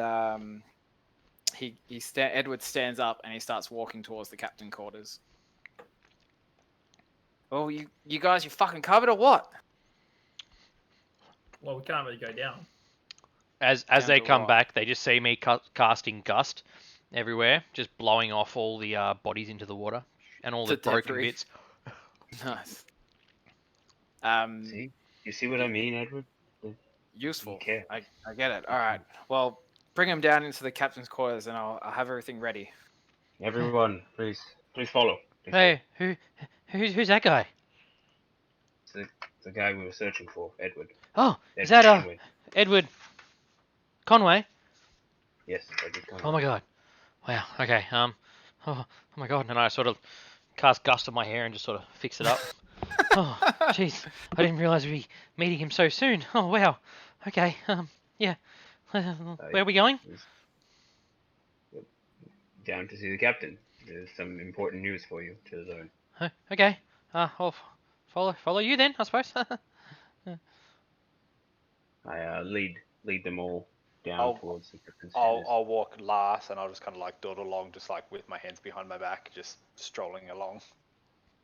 like quick as you're like Quick, super fast? I'll have to really dawdle. So it's like It feels like 10 years to you. it's like an NPC follow quest. Like You're like that you're walking SpongeBob too slow and superhero your one. running's too fast. Like Yeah. You're like the SpongeBob superhero one's like, do you want me to go to that brick over there? I just did it. As you all enter into the captain's quarters, you see the captain kind of being tended to by the field medic. He's kind of bandaging up his wounds and whatnot. He doesn't seem too responsive. He seems to be like a little bit in and out of consciousness from the blow from the cannonball. But Edward's there with on the round table in the center with some candles set up. He pulls out a map out of his pants and puts the half of it on the table. Everard, you got the other half, yeah? Yes. I pull it, reach in my bag, and put the other half down. As he lines up the two pieces, and now you can see from where you guys launched originally from at a port, you can see a line going around and through a certain way through the spiky shores of the bloody. Sorry, I had it up just before. It has a specific name that is important. It has a specific path through the Dragon Watch Isles. So, as he slaps his hands down the table, you guys want to be rich beyond your wildest dreams? Of course, that's what we're all here for. Because Depends if we get in in trouble. this cave where this X shows, there is a stash of gold collected by all manner of pirates, and we found the map. Who wants to be fucking rich? We love gold. Yay! Gold. Yes, do like money. Is there platinum? Oh, everything, I'm sure. Oh. Jewels, rubies, gold, platinum, all of Maybe it. find the even rarer electrum. Probably. It's been stored for years. Oh I'm my sure goodness. it'll be there. Can we transfer between like campaigns? You can slot it wherever you like, Oh. small son. I love that. I have a friend. He might enjoy that money. As Edward's going through the map, the captain actually leans forward and goes, "Well, if you're going towards there, you'll need some backup." And he kicks open one of his foot trunks, and there is 4 items in the trunk. You see these brown leather boots that seem to have these white wings kind of running up the side of them. Mhm. And as he explains to you that these boots are winged boots, and you Alright. can fly for up to 4 hours. All it takes is one action, and you can fly 30 feet per round. He's like, these were good if you got to get up high somewhere and do whatever. And so he sets them down on the table. He then pulls up another a staff. It's a silver rod with a red ruby at the top. This is the staff of striking. So this grants a +3 to the attack and damage rolls made with. The staff has 10 charges, and when you hit with a melee attack using it, you can expend up to 3 charges. For each charge you expend, the target takes an extra 1d6 force damage, and then the staff regains at the end of the day when you have a long rest. Then one of them hitters. pulls up another staff, and this one is called. Sorry, this is a scepter. The blast scepter, actually. The blast scepter, whoever is attuned to this is resistant to fire and lightning, and as an action, can cast Thunder Wave at a 4th level with a spell save of 16, without requiring any spell slots. And then lastly, he pulls up a golden ring with a green enjeweled honey eater on top, and this is a ring of evasion. So this ring has 3 charges. When you fail a dexterity saving throw while wearing it, you can use your reaction to expend one charge, and save that throw instead. Wait, say that one again. So the what? ring of evasion Mhm. has 3 charges. Mhm. If you fail a dex save, you can Ah. expend 1 charge, and you can succeed that. So it just saving auto throw. succeeds. Yep. Ah. After you've rolled. So you roll a dex save, you Yep. fail, you can then expend a slot, and then you fail, and then you pass it. Sorry. Interesting. So we've got ring evasion, blast scepter, staff of striking, and wing boots. All right, boys. Well, Swift, what do you want out of these? One two? each. And he kind of lumbers back, holding the side of his ribs back to bed. I'm not fast. You 3 can pick first. Don't put that kind of power in my hands. Maybe since Everard is he's probably been here the longest. Maybe he knows what might work well. I mean, what do we think works well with each other? Well, I mean, what are we good at? Well, the staff of striking is obviously going to be more beneficial for someone who actually strikes, and I myself am not that person. So I believe I'd one of agree. you, either Swift or Keith, you guys would probably be better taking that, just based off what I saw in that previous fight. Yeah, I'll happily take the stuff. Winged boots, I believe, would also be useful for. Actually, they'd be useful for anyone really. Pike, what? How dexterous are you? I like to think I'm not that bad at it actually. I'm definitely much more intelligent than I am dexterous, but I suppose I've never really had a need to be dexterous. I've kind of always just used my books. I'm much the same. I have adapted a little bit, but I mean, maybe. I'm not bad at it. I'm not exactly a gymnast or like these two guys over here. But Yes, I believe maybe the ring of evasion would be more suited to either you or yourself or myself. Just based off you seem to be along the same lines as me. Smarter character. well, that would make sense. Um, yeah, I mean, I'm I'm not happy for you to take I'm it. not too I'm fussed. not too fussed. I was thinking either the scepter or the ring. I'm happy with either one of those. And Swift, what are you thinking? What I'm not catches your fast. eye? The boots would come in handy. Boots are yours. Take them. Oh well, that was easy. That was extremely And easy. then Pike, I'm happy with either of those as well. So Well, we how can either. how about we do this? I have a very shiny coin right here. I'm going to throw it up in the air. You call the heads, one or two. I'll call the or you call whatever one is, and I'll call the other, and we will go from there. All right. All right, I ready? shall. I'm about to throw it up right now. All right. That is a head. I'm calling. So Which that's is one or two. One. Oh, 1 or 2. Yes, Yeah, one or two for heads, and 4. You pick. Just You a take fuck. your choice. I didn't want to pick. I probably should have made this easier. What did the blast scepter do again?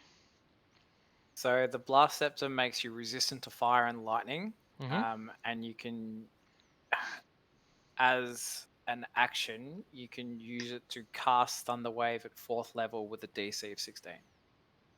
Look, I'm already resistant to lightning damage, so Oh well. if you want to take that Well, and if add that to your repertoire, yeah, I mean, if you don't mind, that would definitely help. I mean, helps with us. We're not exactly the tankiest of people out there, so not really. that So might help. Okay, well, I'll grab you that take then. the scepter, and I'll take the ring. All right, I've well. sent you the items on Facebook. If you just want to add them to your character, Yeah. just so you know you get the shit. The I fucking get mate. flying. I get flying speed equal to my walking speed. Fuck. So that's probably worked out really good for you then. Yeah, 55 speed of base movement. I thought it only gives you 30 feet Nah. of movement per round. It's Well, that's if you've only got 30 feet of movement. yeah, if you are flying when the duration expires, you descend at a rate of 30 feet per round until you land. Mm. Because you get Yeah, 4 yeah, hours. give them You get broken 4 hours of item. flying, and it Yeah. uses it up. And the only way you get it back is gets 2 hours of flying back if you don't use it for 12 hours. Yeah. Yeah. Cool. So it says here, you wear the boots, you have flying speed equal to your walking speed. Damn, doggy. I like it. So as you've sorted out the items between you, one of the other crew members comes in. All right. Well, the ring's fucked, but that's fine. We'll have it fixed by morning. Don't you worry. We'll be up and roaring by the time you fucking get your heads out of bed. You got it? See you later. Closes the door behind him. Okay. So, what do we do till then?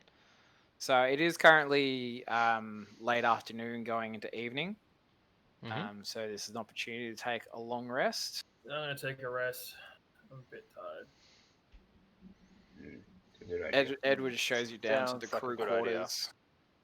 You've just got simple hammocks kind of strung between poles, and as you all hunker down for a long rest, the gentle rocking of the boat sends you to sleep for the night. Some easier than others,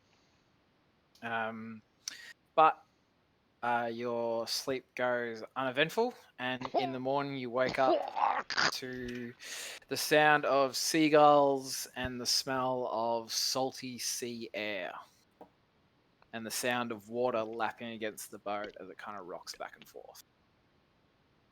Yeah. Right. I wake up refreshed and just walk out onto the upper deck, and I just breathe in that ocean air. As you suck in the air to your lungs, it's salty and cold and crisp. One of the other crew members that's been doing the repairs up on the main ring at the top that was damaged during the cannon fire. All right, mate. It's fucking done. Get it up, ya. And he slides down the pole, I'm going fucking bed. Having a kip. Good. goes down to the crew Get quarters. some rest. The ship is now fully repaired. You have the map leading to giving you the safe path to the treasure. What do you wish to do? Oh wow, that was extremely quick. I didn't think people could fix these things that quick. Wow. Bit of How did magic, bit of you- mending, planks of wood. We're good. How did you find your rest? It's sometimes sleeping on the ocean isn't for everyone. It was actually quite good. It was just like when Mum used to rock me to sleep. So, I kind of felt at home. It's good to hear. Now, I believe you were assisting with navigation. Being that Captain's still a bit under the weather, I guess I'm helming the ship for the time being. I guess you can come and assist me, and Oh, we really? shall start Okay, leading yeah. the ship towards Oh our shit. new destination. Oh, I start sweating a little bit. Like my pits start going like dark Nervous brown sweats. or dark blue because that's at the top. Jeez. Oh wow. Okay. What do I? What do I do first? Calm down. Hold the map, Yeah, oh, okay. and I hand him the map. Just like shaking. Like It's gripping upside the down. edges so tight, like trying not to drop it. Oh, Don't break the map. oh my goodness, this is wow. Wow. So much responsibility. Yeah. Okay. You feel that rush, the Oh. rush of the air. Beautiful. It's a beautiful. Okay. And to get the ship really moving to Yeah. begin with, I'm gonna use a behind us. I'm gonna cast gust of wind, just to sort of really lurch us forward, pushing Okay. behind us. That sounds really good. Yeah, push the ship. So, have you taken the wheel or anything yet, or are you just casting? I'm just casting it before I take the wheel. Okay, so there's no sails on the ship, but you cast cast I'm gust sort of like wind, pushing it behind us into the water to sort of like push propulsion. us. Yeah. So it shunts the boat forward a little bit, probably about 40 odd feet, but then it kind of seems to stop. The boat's kind of dragging a bit because of the rings underneath Expected the more boat. from that. You might need. Never mind that. We'll be fine. Well, that yeah. It's a Keith, little I'm out. yeah. Well, I was expecting it to do more. okay. Well, we need to go that way according to the map. Yeah. Well, you direct me, and I will adjust the wheel as necessary. So as you grab hold of the wheel, the runes on your arm that you've never actually seen light up before, other than when you've cast spells, but the dragon marks on your arm start to light up and glow. And as you take the wheel, you hear this voice in your head. You are not Levy. Who are you? Where is the captain? Where is Levy? Where is the captain? He took some damage in our last fight. He has awarded me this honor of leading the ship. So, I'm under your control. Is that what you're saying? Wait, are you the ship? I am the ship. I did not realize. This is. I am what makes it go. I am the water that moves through the rings that propels us through the water at great speed. Well, we have a destination. Let's get there together. Roll me a persuasion check at advantage. Because you've marked it. That is a mod 20. Nice. I am under your control, Captain. My name is Everard. Everard. I am You can under call your me control. Odd if you wish. Okay, Ardard. I mean, Ard. I sort of like snicker. Oh wait, we can't hear this. Never mind. I'm gonna let that slide. So now the ship is fully under your control. You and the ship are now one. Your thoughts control the speed and the direction of the ship. The wheel in turn is more of a channeling device than it is an actual steering. Okay. So through your connection through the ship now, you have you control the elemental in how it steers the ship and how it moves. Okay.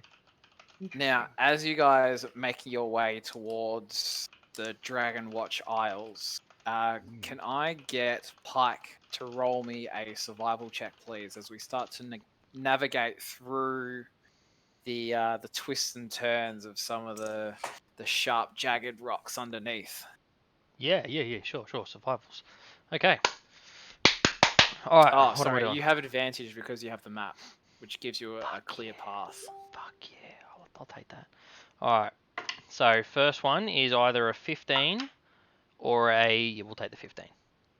All right, so getting your way through the first section of rocks is quite easy for you. You've got Keith up on the mast trying to also help navigate through.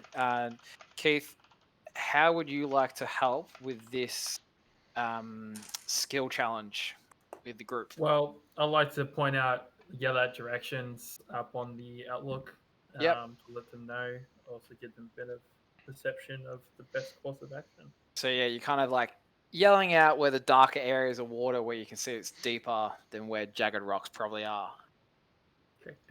All right, so do you want to give me a perception roll? And because you have the looking glass, you can have it at advantage. 15. Easy enough. Making your way through this second lot of rocks. Now, the last one will come to you, Evard. Mm-hmm. The elemental ship has a sort of presence in the water. It can kind of know things are around within a certain reason. So, can you roll me a?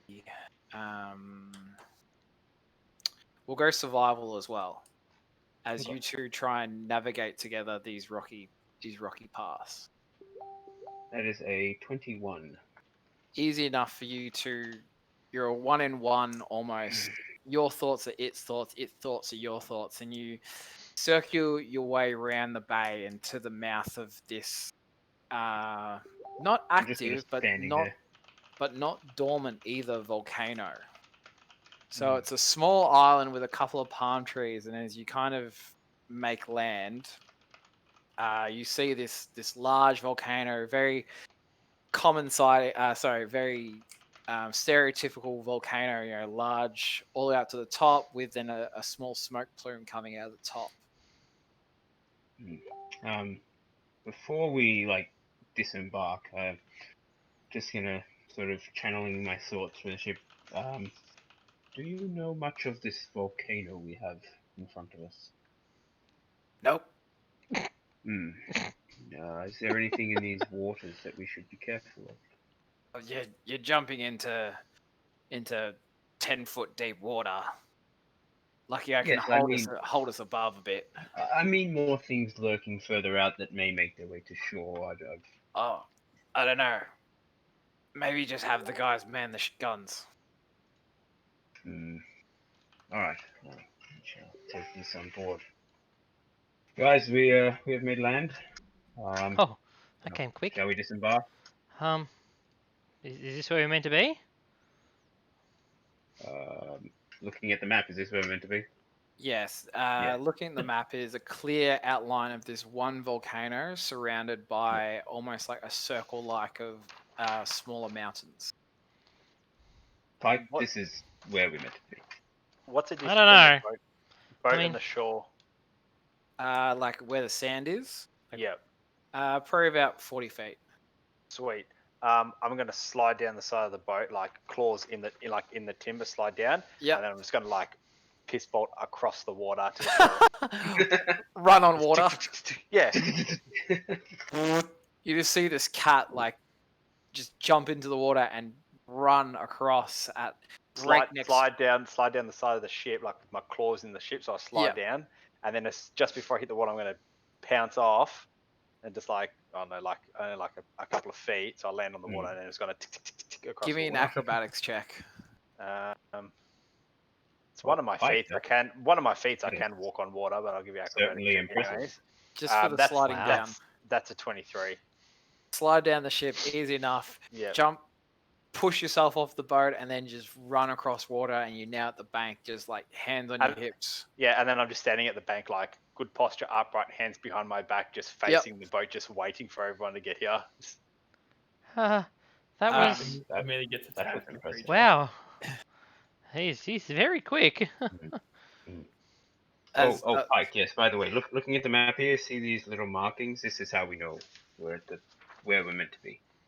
Oh, so that marking there. Oh, that meant. Oh. That's the volcano, and the other ones are the smaller mountains. Ah, I see what I did. I had it upside down. That's why I thought we were looking at a U, but actually we're looking at a hill. That makes so much more sense. I thought it was a cavern. All right. Look, No, definitely. You're making leaps and bounds already. Yeah. Much more attuned than some of the other crewmates we have. I'm glad to hear. Well, I guess we should go join the Swift over there. Okay. Probably be easier to jump in a fucking boat than run across the water. What a dickhead. Well, And it's Dusty. I'm not that Dusty fast kind of enough. leaning on one of the cannons, looking back at the cat. Yeah, look, not everyone can do that. Yeah, I don't think I can. Can we use one of the boats? As the other crew members start lowering one of the rowboats down into the water, and you'll make your way down one of the rope ladders down into the boat and row to shore and meet Swift. Swift. Thank you, Swift at shore. All right. Well, Swift, that was Wow. quite an impressive feat. I don't It think was I've ever seen easier. anyone do that. It was easier. It's quicker. I do not disagree. Could have just jumped in the boat with us, but yeah. Yeah. Okay. Don't So- like to be a burden. Well, Is yeah. Edward with us? No, he stayed back at the ship Okay. to help with the captain and man any possible cannon fodder. All right. Well, Pike, you've got the map. Yes. So well, was there markings on here that said where we had to go? Wasn't there? So it just shows an X on the volcano. Okay. Well, from all my training when I was young, I believe X marks the spot. So, and I hold the map out in front of me and look towards where the volcano is. Do you want to give me a perception check? Okay. You don't see the volcano. That is an 11. So it takes you a little bit. You're kind of walking around the island for kind of 10, 15 minutes, kind of looking for something obvious, and you find a cave entrance that's maybe 20 feet across by 20 feet high. Turn back to Everard. Everard. Yes. I Have you think found I something? found something. Then I Oh, point awesome. towards the What cave is and it? go, that one? I think that's where we have to go. Look, it's better start than we already had. So let's lead on. Yeah. Swift, Keith. We have a heading. Cave Sounds, in that sounds direction. good to me. It's Let's make haste. yeah. Has anyone got something to? It's quite dark in there. I can see in the dark. Can you not? So well, I can I also can. see in the dark. Can as also well. see in the dark. I can, but I mean, Just- sometimes people just like to look in color. You're Okay, well, no, it's okay. It's okay. I just thought Well, that you're the magical one. I just thought that Keith over here might like to be able to see. I can see perfectly. Well, okay. And I walk towards the cave. Follow behind. So It's as you make your way glandular. to the as you make your way to the cave entrance, can I get everyone to roll me a perception check? Fuck you. 18. 27. 13. So you 23. Keith and Swift notice the large claw marks in the side of the cavern and the entrance leading down. You see that, Swift? I do. I'm going to like run my hands, paws along the claw marks. Are they like quite large? Like, would they be like larger than my claw marks? Yeah, absolutely. The claw, the actual gouge that's in the rock from one of the claws is probably the width of your palm, paw. So there's something big in here. Hmm. We should keep our wits about us. Being that I was I've been sort of sailing with the captain for a little bit, and I have a vague idea of this island. Would I have any idea what could possibly be here? Give me a history check. 22. You remember old stories being told from drunken sailors who return back to port, whipping up tales of dragons flying through the sky, and this used to be their breeding ground, hence why it got called the Dragon's Isles. Nothing to do with the fact of the jagged rocks underneath, but Okay. that's what you recall about it. Okay. I will reiterate that. Guys, potentially we could be heading towards a dragon. The namesake is sort of apt. This used to be a breeding ground for dragons. And dragons do like to hoard treasure, so we could be looking at a big payday. Would you like me Oh. to scout ahead? If you wish, yes, that would be rather useful. I'm gonna be very sneaky. Mm-hmm. And I'm just going to like half movement, but while sneaking, obviously. I'm just gonna like scout ahead and Yep. just. How far ahead are you wanting to go? Into the cave? I'll go. I'm assuming within like a couple of minutes, I can probably go full movement distance. Mm-hmm. So I'll probably go up, say, 100 feet. Yep. And then have a look, and then like come back and report. So from your sneaky stealth roll, Yep. what'd you get? 27. Nice. Like Sneaky. the Very sneaky. quietest of mice. Cats. quieter than cats. Sneaking through the cave, you get to a point it starts to descend down. The further into the cave you go, the more warmer it starts to become, and the sulfur smell starts to become stronger when the cave system starts to dip down at that 100-foot mark. Okay. I'm gonna dabble back to the group. Be like, about 100 feet up, it starts to decline and gets much warmer, and there's a smell of sulfur. So I suspect we're getting close to the center of the volcano. Perfect. Let's Keep hope we pushing can forward. reason with But Dragon. other than that, no signs of anything else. I'm fine with that. Let's keep pushing forward. Just eyes peeled, everybody. We don't know what we're coming up against. And then every like I don't know 120 feet or so, so Mhm. like 30 odd meters, 40 meters, something like that. Mhm. I'm just gonna cast Mold Earth, and Okay. then point an arrow back to the way we came. Nice. Little breadcrumb arrow trail. Yeah. Hey, Love it. I remember reading this in a book, and it might help us get out of here if we get a little lost. So That is a good idea. That is a great idea.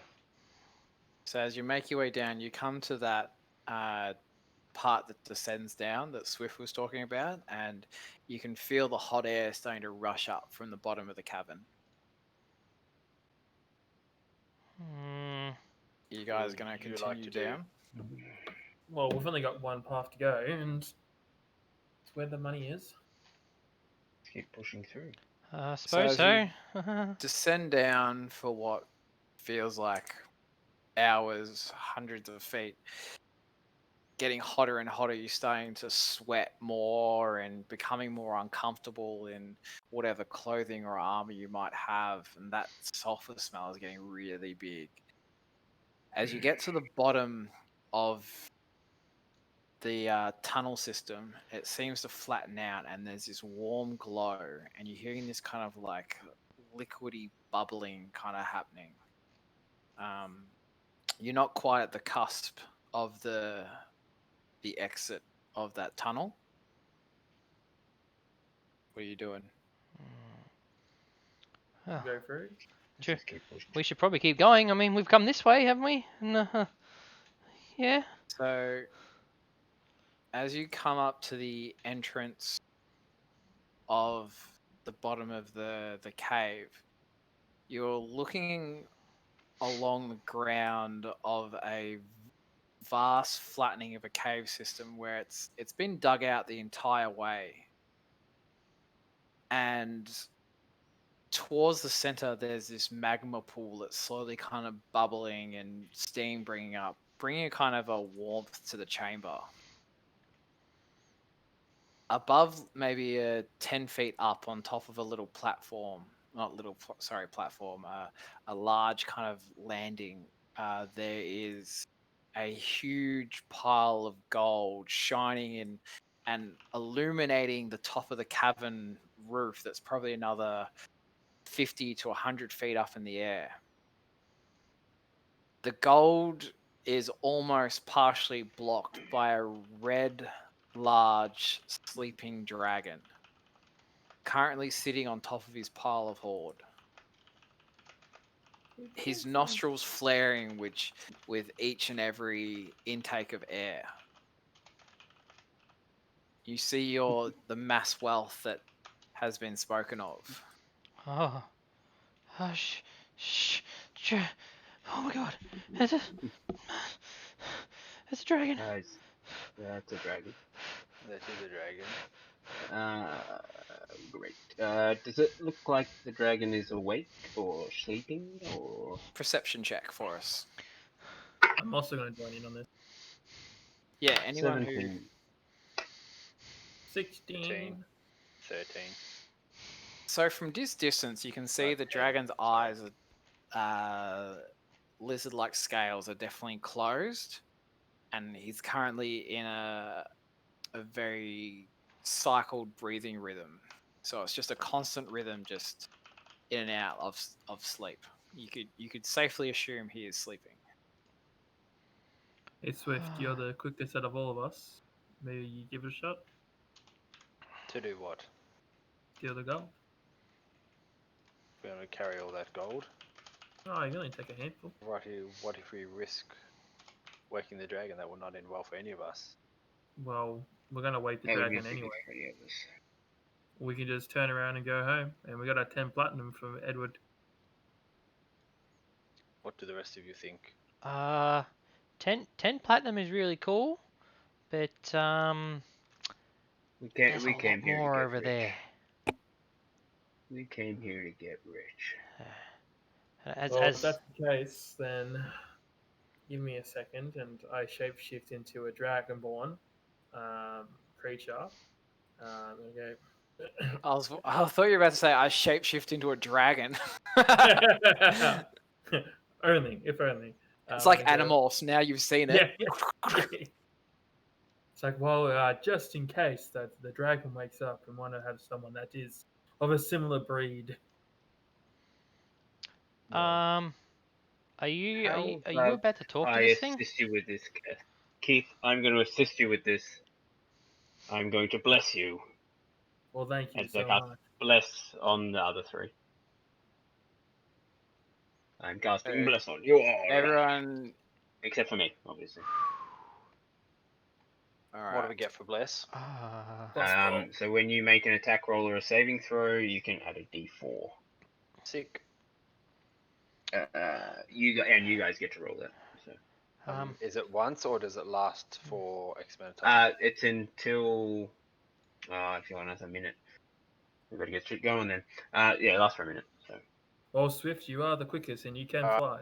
I'm going to use my feline agility, and I'm going to do so. It's 110 movement. I'm going to go I'm going to go around. Yep. So I can pretty much get to the stairs, the north stairs from where I am now, or easier I get to the north stairs. But I'm going to kind of like not go in a straight line, but kind of go around the edge of the cave to get around there. And when I get to the bottom of the stairs, I'm going to like try and hide behind a boulder or something because I'm just going to like zip straight around. Yep. And like straight behind like a big rock or a boulder or an outcrop or something that I can hide behind. The dragon can't see me. And I'm just going to like hide there for a minute and wait if anything happens. Do you want to cast? Do you want to roll me a stealth check, please? Yep. It's a 5 plus 10, so 15. Plus bless? No, bless sorry. attack rolls and saving throws. My bad. Saving throw. It's his passive perception.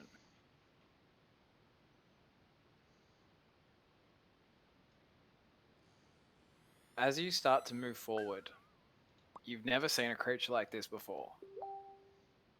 It's almost terrifying the closer you get. Your eyes are fixated on this creature breathing heavily. You don't notice, you actually kick one of the stones as you're walking through, and that stone makes like a click. You see the dragon's eye opens. This yellow, iridescent gold eye with a black slit down the middle flickers as he blinks a couple more times. His head props up and starts to look around. You see his nose flare, trying to breathe in anything he can smell the air. Thieves. I smell you. And as he starts to kind of rear up a little bit and go on all fours. Oh shit. Is anyone doing anything currently? I am just going to draw a finger across my face and draw it down my chest, and then I instantly go invisible. Nice. I'm hiding. Yep. Hiding. Do you want to give me So badly hiding. a stealth behind the rock? Yep. Much better. I am going to sprint. 28. The other two, what are you guys doing? I'm What's just going around us? Can I just try and duck back into the tunnel we came out of? Yep, give me a stealth. 13. 13. So as you move around, your sword actually clinks one of the Dagger. rocks. My dagger. Your dagger. Dagger. When Pike, when you run across, wait for him to put his things back. Sorry. Pike, when you run across, Yep. this large red dragon seems to track your movements. Detect I do not see you, but I know you are there. I hear your little footsteps pitter-patter across the ground. Thick. If you think you can take this treasure easily, I'll give you more than what you want. And as he sucks in as he rears back and sucks in a big chest full of air and goes to breathe out his fire weapon, in a, he's gonna roll, and we'll see because he has blind sense, so he can't exactly see him, but he can sense him. So I'm gonna roll to see. Shit. 1. Oh, lucky. Lucky. So as he pulls in and breathes out this humongous breath and lights up the cavern, it streaks past you, just singeing you a little bit, but kind of getting the space between here and there, between the cave entrance and where you are currently. I do not smell your corpse burning. As he starts to kind of lumber off his gold pile and starts to walk down the side towards where you are, Pike. He's currently sniffing around trying to find where you are. I would like to grab a rock, a loose rock, Yep. and Yep. I want to roll it over that direction. Ah, yeah, nice. So we'll say he's about there. Stepping down over as you lift up the rock, can I get a sleight of hand from you, please? As a 18, but Nice. I have sleight of hand. Oh, +1, 19. Nice. So you lift this rock up and you kind of huck it down and grab his attention over there. Come on, thieves. I haven't tasted meat in a while. I'm hungry. Is he making his way towards myself Wait. and Keith? Where you two are at the cave entrance. He starts Okay. lumbering over his large lizard-like form. As I see him coming, I go, Keith, we need to move. And I cast Dimension Door as I touch Keith, and I teleport us over to this side of the map. Ooh, smart moves. But While they're doing that and the dragon's gone, I'm gonna sneak up to the pile and kind of just like quickly scan like what's there and maybe like go for like not gold but like gems and diamonds and stuff like that. The most valuable. All right, give me like trinkets and stuff too. Okay, so there's 2 ways you can go about this. You can go a perception check, which is quick, like gaze of it, or you can go a thorough kind of like 1-minute investigation of it. I'm gonna sneak up and I'm gonna do a quick perception. All right. do you want to do it quick or stand for a minute and die? Yeah. Which one do you Okay, want? so do you want stealth and then perception? Yes, please. Okay, so stealth is 23. Nice. And perception is 22. Ooh. So looking about the gold, a lot of the coins have kind of rolled down the side to the edge of the mass pile, and most of the bigger, larger gems are in the center of the pile. However, there are a few chests kind of drizzled around in certain spots. There's one out to the left, and there's one right near you. The chests are currently closed. I'm gonna just quickly see, not like stand in front of it and try and like lift it open, but I'm just gonna like quickly reach over one hand and just see if it's locked or unlocked. Just kind of give it a little bit of a lift, not open it, but trying to see if it will actually budge without trying to make too much noise. It does seem to be open. Okay. Sorry, unlocked. Unlocked. I'm just gonna like like fingers on the edge and like with my thumb just like kind of pop it up just a little bit, just like a couple of inches, just so I can see what's in there.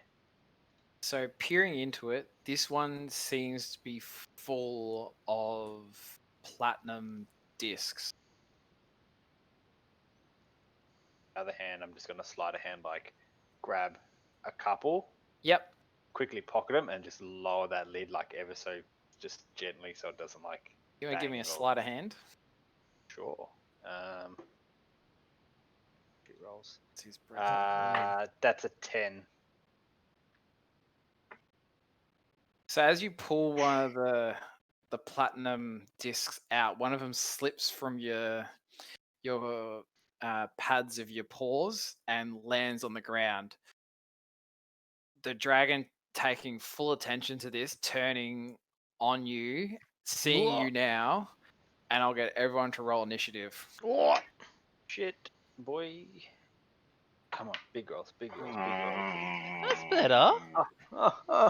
Not a good roll. He rolled pretty shit too. I What? for that shit. I Alright. couldn't roll any worse if I tried. 20 and above. 24. 15 to 20. Oof. Oh, 10 to 15. And 10. Oh wow. oh, Oof. 10 our highest out of the 4 of us. So Keith, 5 to 10. 5. 6. Okay. Chris, I got 24. 4. Oh, Oh, I thought you 24. I said- thought you just said 4. Yeah, No, I no, think no, it no, was 24. 4 as well. 24. Okay. I was like, why are you saying 4 when he's asking like That's 25 to 20? Yeah, that's why I said Yeah. it on that one. Just to get cut out. What did you get, Terry? 5. And then what did you get? Not Pike, Swift? 6. Okay. So, Pike, you're up first. You've seen Swift try and reach in for the chest and grab the dragon's attention. What are you doing? So I saw him reach there. Mamma mia. I am going to probably shit my pants. That's fair. Understandable. Smells funky. Yeah, fucking. Actually, I am going to. Fuck. the dragon. You're not a bard. I'd say no buds here. That's No concentration. I bards won't do that one. I'm already on that, so I'm still invisible. Fuck. Why did I get the top fucking roll? I. Fuck. I'm just gonna hold my action. I'm just gonna hide. I'm gonna hide Alright, right now. Give me a stealth check. I'm too close to this fucker. Do I get advantage because I'm invisible? Yes. Yay. Why not? Oh, didn't Why fucking not? help. Fucking just have it. Whatever. 14. That didn't fucking Okay. help at all. So you get yourself behind this little rock over here. We'll say. Alright. Keith, Hey guys. you've seen this dragon just turn around towards where Swift is, currently trying to pocket some cash. I'm going to run 55, and then I'm going to use my action to dash. So, gonna get me to there. Yeah. That's my turn. Okay. Just Running across. The dragon now seeing the cat that's currently trying to steal from him, got his breath weapon back on the after before, is going to unleash a 60-foot cone of fire damage, which Oh, see you, No. Tim. Oh, Terry, Tim. sorry. nah, Sorry, I unfortunately, got the characters mixed up. unfortunately, it's You just just want to see Tim shy. die. That's what it is. It's just shy of 10, but it will get all of Yeah, Swift. right. He even said it. So Yeah. I think he's Swift, getting our names wrong. as he draws his breath weapon in and this large cone of flame starts channeling towards you. I need a dex saving throw, please. Well, that's I get a easy. plus. Am I still? Hey, you got the blessed? ring. No, I don't have the ring. Oh, I He's thought it got the was hitting. boots. I thought it was hitting Everard as well. I was like, oh, that's all right. No. Do I still have blessed on that? Yep. Yes. Good, because I need it. It's oh, fuck. Quickly buck You have like a the plus dice. 8 in that. I have plus 10, but I rolled a 5. So Oh, 5, 6, God. 8. That's 18. 18. You Yep. fail. Oh, I still don't take half damage because of whatever that feat is. So 18d6. Whatever Oh. that feat is. You take 53. 18d6. 18. Evasion. When you 18. subject to deck save, yeah, if I fail, I only take half. So you take half of 53. So lower it down. Take the low. Round it down. Take the lower number. So 26. 26. Dude, So there's even this that. large column of fire comes screaming out behind, in front of you. You duck behind the box a little bit. You still get quite singed and burned, but Yeah. you didn't take the full brunt of it. And Uh-oh. on that, he's going to start to move forward a bit and limber forward to about there. Swift, you're up. Crap, my turn. Can I get to him from here? Come on, Yeah, boys. fuck You're it. battling a red dragon. What are you Yep. doing? No, fuck it. Getting I'm fucked gonna, up. with my boots on, I'm gonna fly up to him and I'm just Nice. pat right in the face. Start punching. Lay into him. Just Boof him lay on Why the not? snoot. right. Okay, so Wait, are we actually fighting this? Because I've got enough movement to get out. Oh, classic McChrystal. Mate, so that's Always two. bailing. That's 2 attacks. called being Yep. smart. First one is 28 to hit, Yep, hits. and second one is 15 to hit. The second one doesn't. Okay, first hit takes 11 damage. Yep, Slashing nice. damage. And bonus action Would flurry of Bless still blows. be up? Would the minute still be going for Bless, or would that Oh, have yeah. ended as he was Yeah, looking yeah. through? Bless is still going. Okay, so that second one takes another 3, so that was 15, 16. That's 18 to hit. That hit. Sorry, that doesn't hit. So 18 doesn't hit. Nope. Okay, never mind that. And bonus action flurry of blows. Yeah, nice. And let me just. So, shoot rolls. First one is 17 to hit. Doesn't hit. Second one is 20, mod 20 Run to hit. away. That hits. That hits. Where's the fun in that? Mm-hmm. Yeah, That's second it. Where is the fun in that? That takes 9 slashing damage. Nice. Getting some And damage he in. can't take reactions until the start of to the end of my next turn. Ooh, that's good. So as your boots kick off with a flutter and you go flying towards him. You couple your blows kind of glancing off his tough, leathery, scaly hide, and then a few landing some weaker points under the arms. That was Swift. You doing anything else? No, that's it. That's all my actions. Everard, you're up. What is the point that I'm considering the closest, of him from marking it? I'm just trying to work out how close I can get to him. Sorry, am I able to move?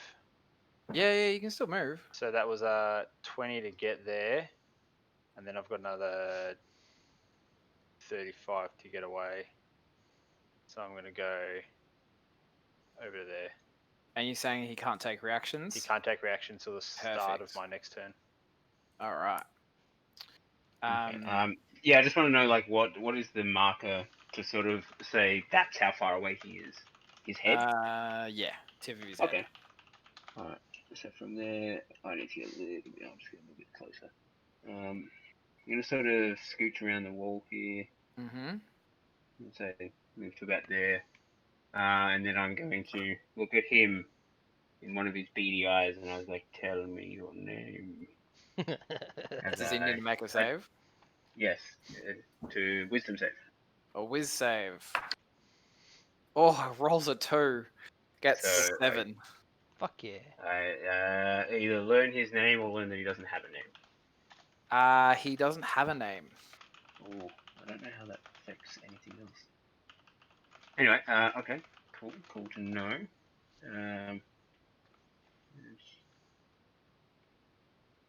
All right, that may affect things, but that's fine.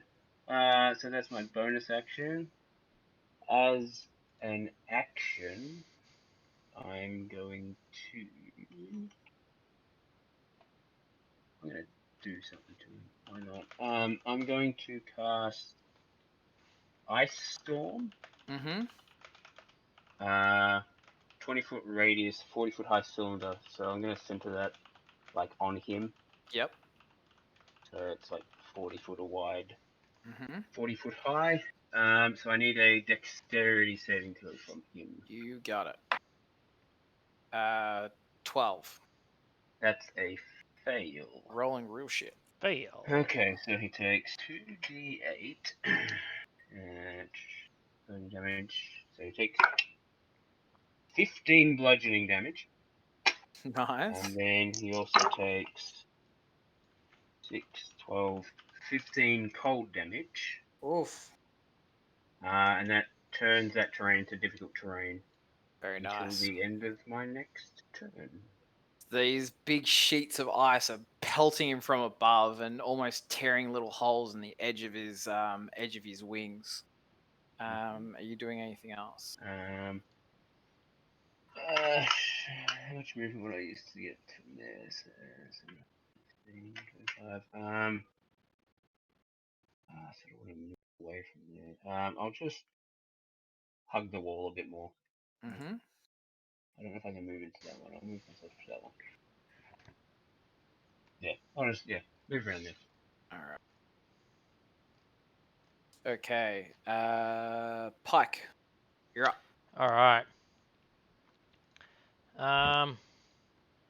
I am going to. I had it just here. Fucking where to go? Oh no. I am going to take a cheeky stab out of old mate Terry's book from the other week. I'm going to cast Blink. Okay. I like it. So, according to this, as long as I roll 11 or higher for the next minute at the end of my turn, I disappear into the ethereal plane. Okay. And I Pike cannot be with attacked the or Blink. seen unless someone can see the ethereal plane. Yep. Alright. Cool. Yeah, I got lucky with that last week. Yeah, that's what I was looking at. I'm like, yeah, okay, this could come in handy. Alright, and then I think the rest, that was my action. I haven't got anything else, so once I do that, I'm going to run 5, 10, 15, 20, 25. I actually didn't see how far I can run. 25 feet. But if you're in the ethereal plane, you can't move in our world. Correct. He's But moving the ethereal plane. he can reappear 10 feet from where he left in any Okay. direction. So basically what happens is, on my turn, I'm not in the ethereal plane. As soon as my turn's Oh, over, so if I you roll move it, 11 or more, yeah. then Blink. get it. So I got to roll No, now. I thought you did that first, and then you tried to. 19. Okay, so I'm still in the ethereal. I just disappeared into the ethereal plane. You see this little like toot on the ground. The nose Puff disappeared. Yeah. Puff and dust. All right. Keith, you're up. Gonna keep on moving to make my grand escape.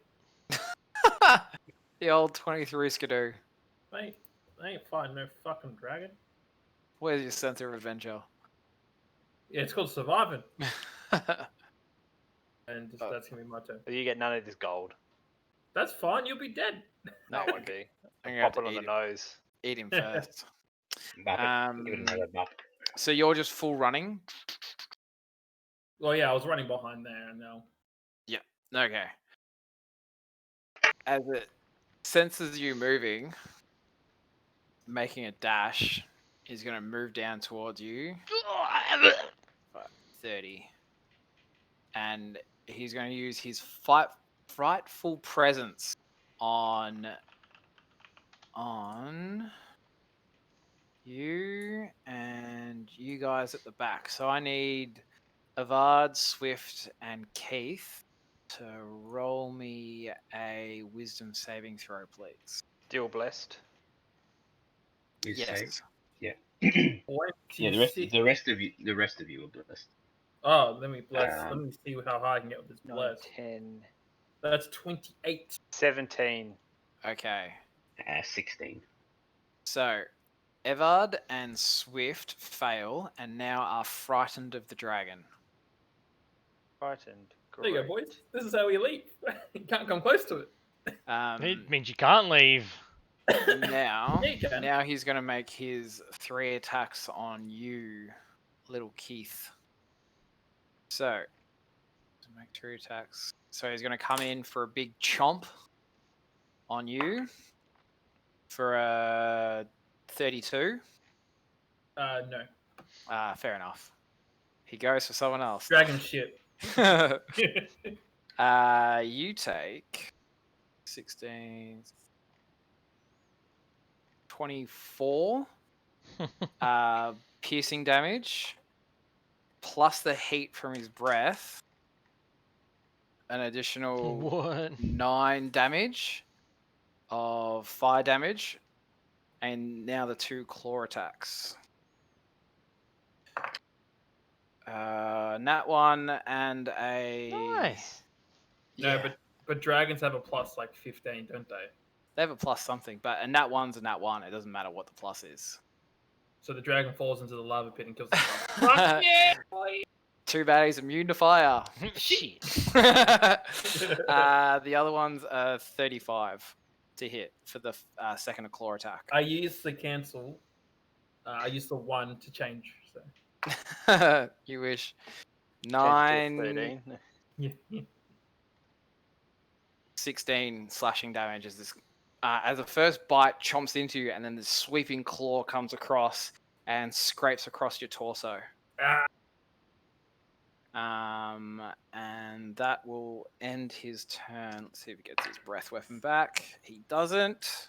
So Swift, you're up. Oh crap. I'm going to, seeing as he's all the way over there, and you can't I'm get towards going- him.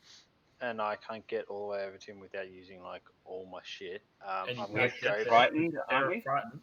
Oh, yeah, Frightened yeah. anyway. I'm going to use an action to end my frightened because I can. I have the stillness of mind. Nice. And one effect that is either charmed or frightened. So I'm going to use Yeah, that as right. an action. So there goes my Okay. action. You are now immune to being frightened from this dragon. Sick. Immune. Sweet. And I'm going to run up the top to next to the chest and I'm just going to fill my pockets. Bonus action, just rake it straight to like my bag and my You pockets and empty the shit. contents of the chest into all the bags that you have. Sick. The chest much- is now empty. How much did I get? I'll tell you later. Alright, cool. It's a lot. And then I'm going to use. How much did I move there? I used 15. So what have I got left? I've got 40 feet of movement left. Well, he's 35 feet away from you.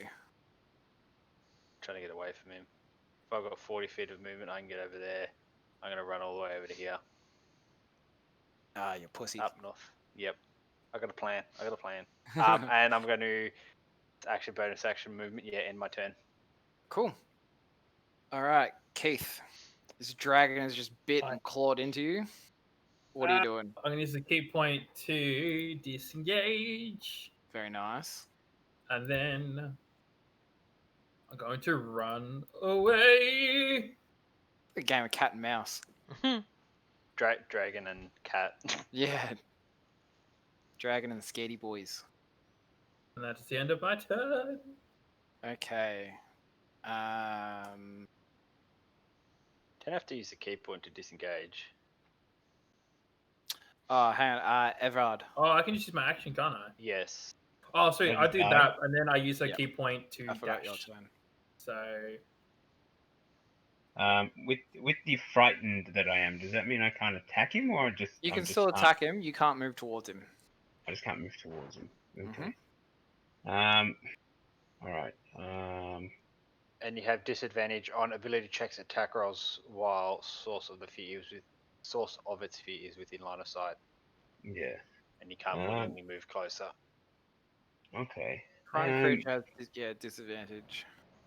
So just saving throws. Make it do saving throws. If I'm going like Not over this way, that's further away, yeah. But That if is I went definitely- say like down this way, that's closer. Correct. Or You just could draw a line scale towards- around the outside of the wall. Yeah.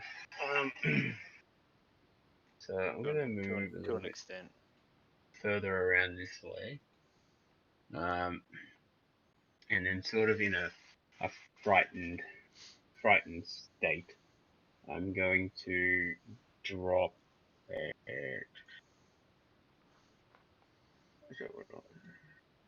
yeah, let's do that. I'm gonna drop a cloud kill Oof, nasty. on him. What is it? So yeah, I need a con save from him. Con save it is. This will drop my bless. He rolls a 26. Well, bastard saves from it. He'd have So he massive takes- con. Yeah, but he takes half as much damage. Nice. So that's 11, 14, 16, Guys, we've got the gold. Let's just leave. 16, 24, Why not leave with the For dragon's head? honor. 31, 34, 37. So it's 16 to 18. He takes 18. 18 damage. And then there's a 20-foot radius sphere of poisonous gas on him. Okay. Or fog, I should say. Yep. Fog moves 10 feet away from you. So I think that's about it. Pike. Alright. I'll start to turn there. Cool. So, I am going to grab a stone out of my pocket, go a pinch of dust, sprinkle it onto the stone, and then throw that stone towards the dragon. It's going to then, as it goes midair, it's going to dissipate into a thin green ray, coming, and that's going to link between my finger and the dragon itself. I'm going to cast Disintegrate on it. Ooh, big. Big spells. Now, Jeez, I not holding need, back. I Just top level need, spell first. yep, I need a deck save. A dex I think save. like a 38. 9. No, fuck off! Are you fucking kidding me? He has a 0 to dex. Yes, Yeah. that is. Yeah, why would he have high dex? Is huge. You have high con, high strength. That by the way. was Yeah. so. That's a because it's High intelligence. because it is at level 8. That is 16d6 plus 40 damage. Roll it in astral, man. Roll it in Yeah, astral. right. That's cool. That'd be wild to see. What do we go? What do I do? Just click d6. So click the dice and replace the one with this whatever dice you want to roll. And then Oh press snap! This is gonna be Reset. huge. So that's 6. That's 100 damage. Oh, 100 force Big. damage. Big Far damage. out. Jesus. Oh, that goes Quite a my few 8th sixes level in there. slot. Is that plus 40? Plus 40. Yes. Yeah. So it's 60 plus 40, yeah. Nice. If you want to see how the dice rolls, if you hover over it, it'll tell you what you rolled, like which ones. Yeah. fucked Yeah. up. 5, 1, 1, 2, 1, 6, No 5, 1, 6. shit. Fair few sixes, fair few fives. 4 ones. 4 ones in there. So as this spectral hand kind of comes out and this ray of green arcish energy just hits the dragon with everything it's got, you see him shudder and kind of wince a bit from the massive amount of pain, and there is this huge scorch mark on the side of his rib cage. It's still green and almost burning of sickly energy from that massive hit. Whew. This dragon's not tough. Now, I've run to there, and then I've got to roll. Please give me 11, otherwise I'm going to get sat on. Um, Oh, 11. Oh, So yes! 11. So you're still He in? blinked. I He's blinked. out. Oh, So before that happens, though, you Mhm. moved You're lucky into my that paid up. cloud. You moved into my cloud, so I need a con save from you. Okay, that's actually that's not too bad. I'm fairly certain I get advantage on con saving throws.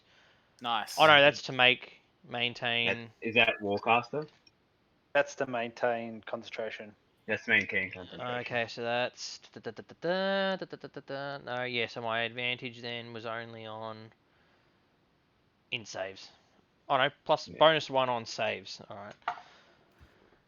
Okay, so that's a con save. So that's +1, so that's 10. So that's 11 on my con save. So you fail, unfortunately. Okay. Mass I'm sorry. damage. Yeah, sorry about this. 14, 22, 24, Oh, 24, 32, 40. No. Yeah, 32, 40, 42. 42. All right, that fucking sucked. What a jerk. All right. He ran into a big poisonous cloud of fog. How come I didn't break for that? I didn't know. Was it 20-foot radius or is it 20-foot sphere? A 20-foot radius. So sphere. yeah, 40-foot sphere. Okay, cool. Yeah, and I centered it on him. So Yep. if you're underneath him, Yeah, then you gotta 100%. run straight into him. All right. So I need to also roll to maintain my concentration.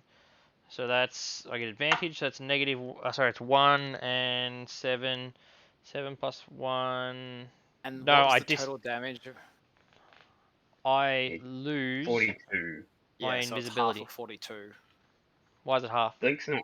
So because No the invisibility. damage is over 20 and it's 40, the save DC increases to what half the damage you took.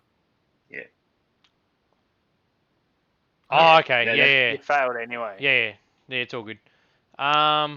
Okay, so yeah, I lose my is that like invisibility. So they would basically they wouldn't see me run into the gas cloud, and as I got hit, they'd see me turn visible, and then all of a Yep. sudden, I disappear again. Disappear. Blink! Yep. Nice. Good old Blink not Lucky. being a concentration spell. Mate, So that's Blink 2 of 180. them. Blink 180 no. Doesn't invisibility drop as soon as you cast another spell or take damage? No, only a concentration spell. No, I've got- invisibility yeah. would drop if you cast a spell. No, Greater it's great. It's invisibility. great. It was greater invisibility. Greater. Okay. So he's fine. That's fine. Cool. You're fine. All good. So- OG. Keith, I accidentally did your turn before theirs before, so that's fine.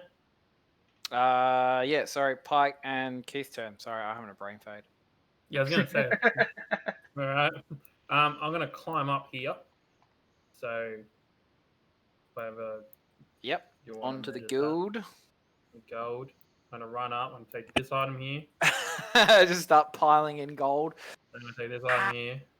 So what are these two random things I'm picking up? Because they're just like one looks like an apple.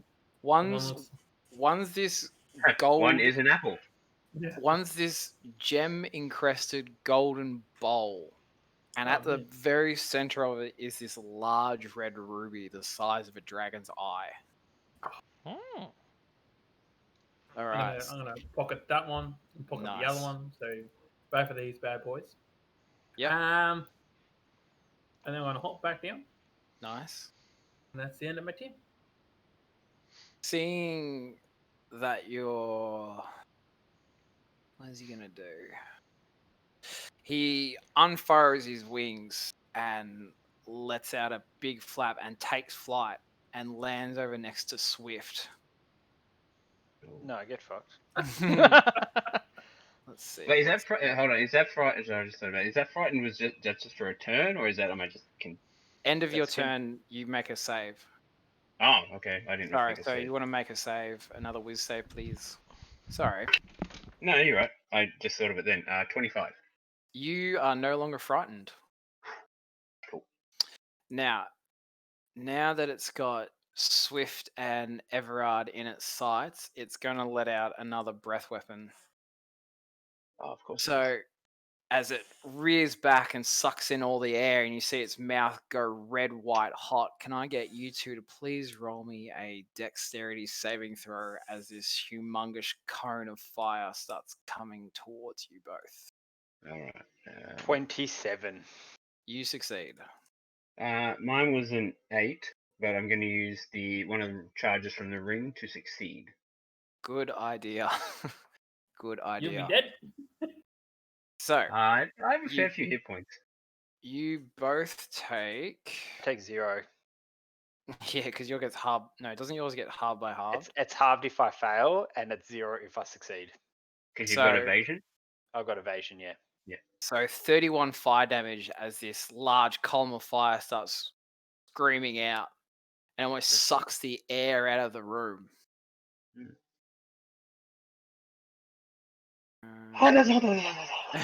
Just a bit. Hard. Swift. Yeah, my turn. It's your turn. This big dragon's just landed in front of you. Sick. Just fucking start wailing on it. Get Is some that- punches in. That gas cloud, does that stay where the dragon was originally? It actually moves 10 feet away, so from me. So it'd move wherever he was. It'd move to like here, I over guess. there. Okay. Yeah. Okay. Two attacks on the dragon. That is Dragon? a 22. That one's No. cocked. That was That is a 22 and a 24 to hit. both hit. Sweet. That is 10 plus 6. That's 16 slashing damage. 16 slashing damage. And I will use a bonus action. Hang on a second. Oh. The dragon should have taken needed to make a save. Sorry, when he started his turn, Mm-hmm. being in the vault. Sorry. Yep. Just thought about that as well. What's the save? Con save 18. 25. Okay. I'll just roll damage and I'll let you know in a sec. Bonus action stunning strike. Yep. So 2 attacks again. That is a nat 20 Ooh. and an 11. Well, the Fuck 11 yeah. doesn't hit. Okay. So the nat 20 double dice. That's 11. That's 16 slashing damage, Mm-hmm. and I need it to make a con saving throw. Con save. Yep. Con save. 25. Nah, that saves. I was using stunning strike. Sorry, man. Good idea. And that was 15 damage from the cloud. He's taking some hits. With special abilities, because it doesn't come under attack or bonus action, can I use multiple in one turn? What does it say? Well, with my flurry of blows, I've got that no reactions until the end of your next turn, Yeah. which is listed as a special technique. But then stunning strike, which uses a key point, is also a special technique. You can essentially spend a key point and expend a stunning strike per flurry of blows, like per punch that you do. You could Flurry of and- blows uses a bonus action, I'm pretty sure. Whereas Yeah, so flurry of blows Stunning is a Strike doesn't. bonus. So I did 2 attacks, and then I used flurry of blows, and then I did Yeah. the stunning strike. Yeah. Yeah. And then because I've got open hand technique, I would I just can say use it's that constant. I can use that after using flurry of blows only, though. Yeah. Yeah, Then I I'd guess just so. say So it's, I as can long still as use your that. flurry of blows hit, I would Yeah. say then it just happens. Sweet, he can't take reactions to the end of my next turn. Nice. And I'm just gonna run past him. Meow. I'm assuming over here is the entrance. Yeah. Behind him. You're Yes, thinking what I'm thinking, I right? was there, and I'm there. Actually, I can get to there, so I'm gonna go there, and that's Alright. the end of my turn. Everard.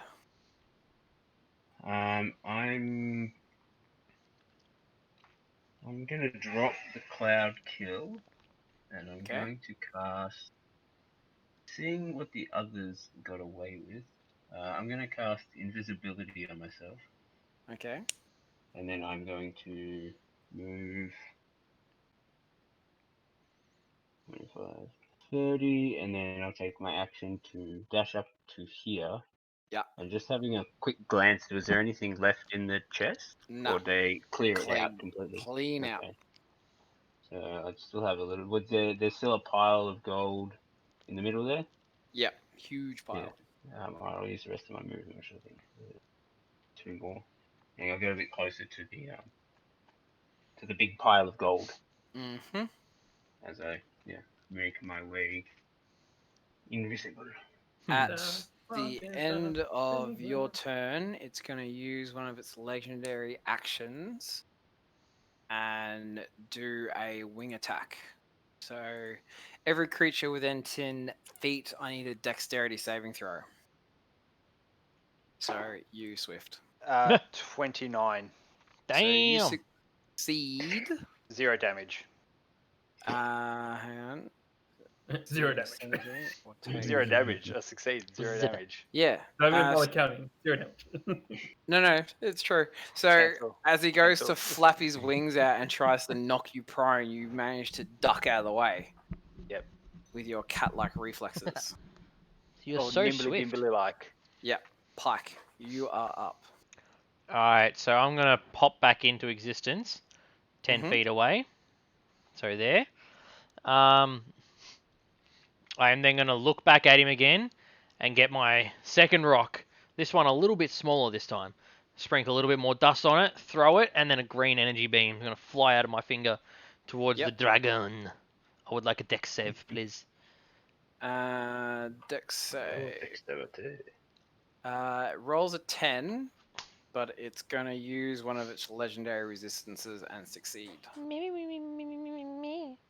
Alright. So that didn't work. So then...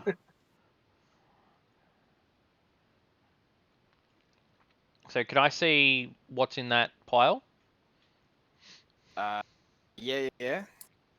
A mass of gems and rubies and sapphires, almost bigger than your hand. Are there any diamonds?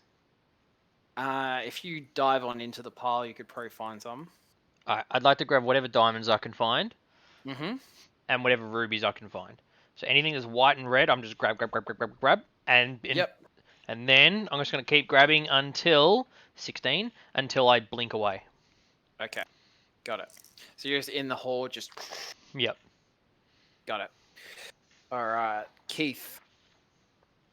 So we're all running away, right? We're getting this clear. Fuck no. That's not That's clear. pussy talk. No. Well, I'll go We're to just- bed in like 10 minutes. So It's We're just distract the dragon and get as much shit as Why we don't you can. why don't you hit him and kill him? Yeah. motherfucker, I don't have any ranged weapons. Punch him. Yeah. Punch him. Punch it from there. Punch I'm him gonna from use there. my action to dash. I'm gonna use a key point to dash. That leaves me there. DM note. My fists are considered magical for damage if that Yep. does anything. And so do mine. Yep. Yeah, it's fine. He doesn't have resistance to non-magical attacks anyway. Yep. Okay. I just remembered. I thought I'd mention it. No, it's all good. Okay. Seeing now that you're running up behind him. Oh, what does he want to do? You want to go for the two guys? Yeah, actually. Well, the ones that is taking his gold. The two are- guys he That- can't see going for his gold, or the guy. The two guys that he. Sorry, because you're invisible, aren't you? Yep, and I'm in the- invisible and ethereal Blink. plane. And Pike is. You can still sense Blink. invisibility though. He's Yeah, got blind Pike- sense, so I know he Yeah. can hear me, but yeah. And Pike's Right. in the ethereal plane. It's gonna go for the guy that's running past him. Go for another. Comes Crunch. stumbling towards you, and he's gonna go for a bite On Keth. on Kith. On Kith. Kith boy. Keth. Let's Kith. 24. We should all Keth. 24 hit Kith. Well, no shit. Thank you. I'm not gonna give you the satisfaction. Waiting He for was waiting for confirmation. confirmation. 20, 21, 22, I can't 20, pull something out of my arse. 23 piercing and an additional 7 fire damage. That's not too And bad. then The game will not continue until till you confirm you're dying. That's it. 24 for a claw and 27 for the other claw. So 2d8. Oh, sorry, 2d6. Nice. Alright, well, let's- 8 slashing for the first, and that is a 10 slashing damage for the second. And that Cool. will end his turn. Swift, you Good. are up. The dragon's butt is in your face. Just gonna punch him right in the bunghole. Go for the corker. Yep. Slips in. Just That work the is ball sack. an 18 and a 22 to hit. The 18 doesn't hit. Okay, 22 only. So that is fuck, that's harsh. That's And the 6 arm slashing slips damage. into the bunghole. 6 slashing damage. 6. Yep. Yep. Bonus action, flurry of blows. That is a 22 and a 23. Both hit. That is a 6. 6, that's 19 slashing damage. Oof. And I need a con saving throw. Come on. That big con save. 17. He succeeds, but he can't take reactions till the end of his next turn. Got it. And I will continue my 55 feet out of the tunnel. We'll just call it 35. I'm assuming you can't get to there or something. As you start punching his backside and just wailing on him, Keith, you get coughed up in blood at the front as he's starting to cough out a bit at the front. Ew. Oh, has And when I get to there, I'm Good assuming map. where I am, right in the corner of the map, I'm like quite a distance in the tunnel. Mm-hmm. I'm just going to empty my pockets. Just Just dump everything that I grabbed from that chest. Yep, got it. And that's the end of my turn. Got it. Everard, what are you doing? All right. I want to make my way up to this pile. And do I see any platinum in here, or is it just like gems? Gems mostly at this stage. Gems most. Is that just on this side, or is that just the whole pile? Where you are currently, you could dive into the pile and further into the middle. There's more bigger diamond spheres and sapphires as well. Alright, I just want to start rifling through and taking what I can. Yeah, Filling my that, pockets up with whatever I can fill up. that will drop your invisibility Why is that? action to pick up stuff. Yeah, why is that? Drop my invisibility? Oh, isn't an action that drops? It's attack or spell casting. Got it. All right, you're just filling your pockets. I'm just I'm just taking these gems and putting them into nothing. Pike, what are you doing? Is my turn now? Yep. Okay. Yeah, loading up as much as I can. Alright, I'm going to turn back around. Now, let me just have a look here. And actually, I'll just move Right, myself a come little bit on, down let me- around the pile. Mm-hmm. Why are you not working how I want you? There we go. So I hold there, then do that. Alright, good. I'm still within range. That's good. I'm going to pick up, because I'm so good at what I do, I'm going to pick up another rock and sprinkle some dust and throw it towards it. Green energy beam. Yep. This one's at level 6 this time. Mhm. So that is a dex save, please. Dex save, you got it. That is a 9. Alright. 10d6 plus 40. Jesus, these are fucking unreal. 35, so that's 75 points of force damage. Fuck. How do you want to do it? Alright, Oh! how large is this creature? What size is the creature? Monstrous. Monstrous. Monstrous. 50 Okay, feet long, man. so Huge. what basically happens then, I'm going to aim right for where his chest would be. Mhm. And straight through the chest, a 10 foot by 10 foot cube where the beam goes through is just going to slice right through and it just disintegrates that section. I'm just So going to... Pike summons up this little stone out of his pocket and just gives a good old rub and throws it out. And as it Rub. lights green, and this solid green brick of energy just straight through the core of the dragon, leaving this gaping hole.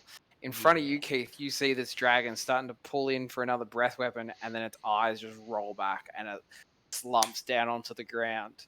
As it does, I just start punching it. As there's this huge chest cavity now with blood kind of dripping down into the center of it. And the dragon's tongue kind of just rolls out, and any breath that it has left, it leaves its body forever. Honestly, they're And then like, it disintegrates, I and then did it it. absorbs into Pike, and Pike levels up Elder Scrolls style. I did it. That you did, Pike. You have done very well. All this magic helps. I turn around after emptying my pockets, turn around like, oh, it's dead. It's dead. Okay. And I like start putting like all the platinum and shit back in my pockets again. All right, let's get all these diamonds. Let's get all these jewels. Oh my god, look at it all. So you probably spend the next part of the better part of the day amassing all the wealth up the ramp and back onto the boat, and slowly getting the crew members to help bring up every last bit of penny and just cleaning this place out. No stone left unturned. It's empty.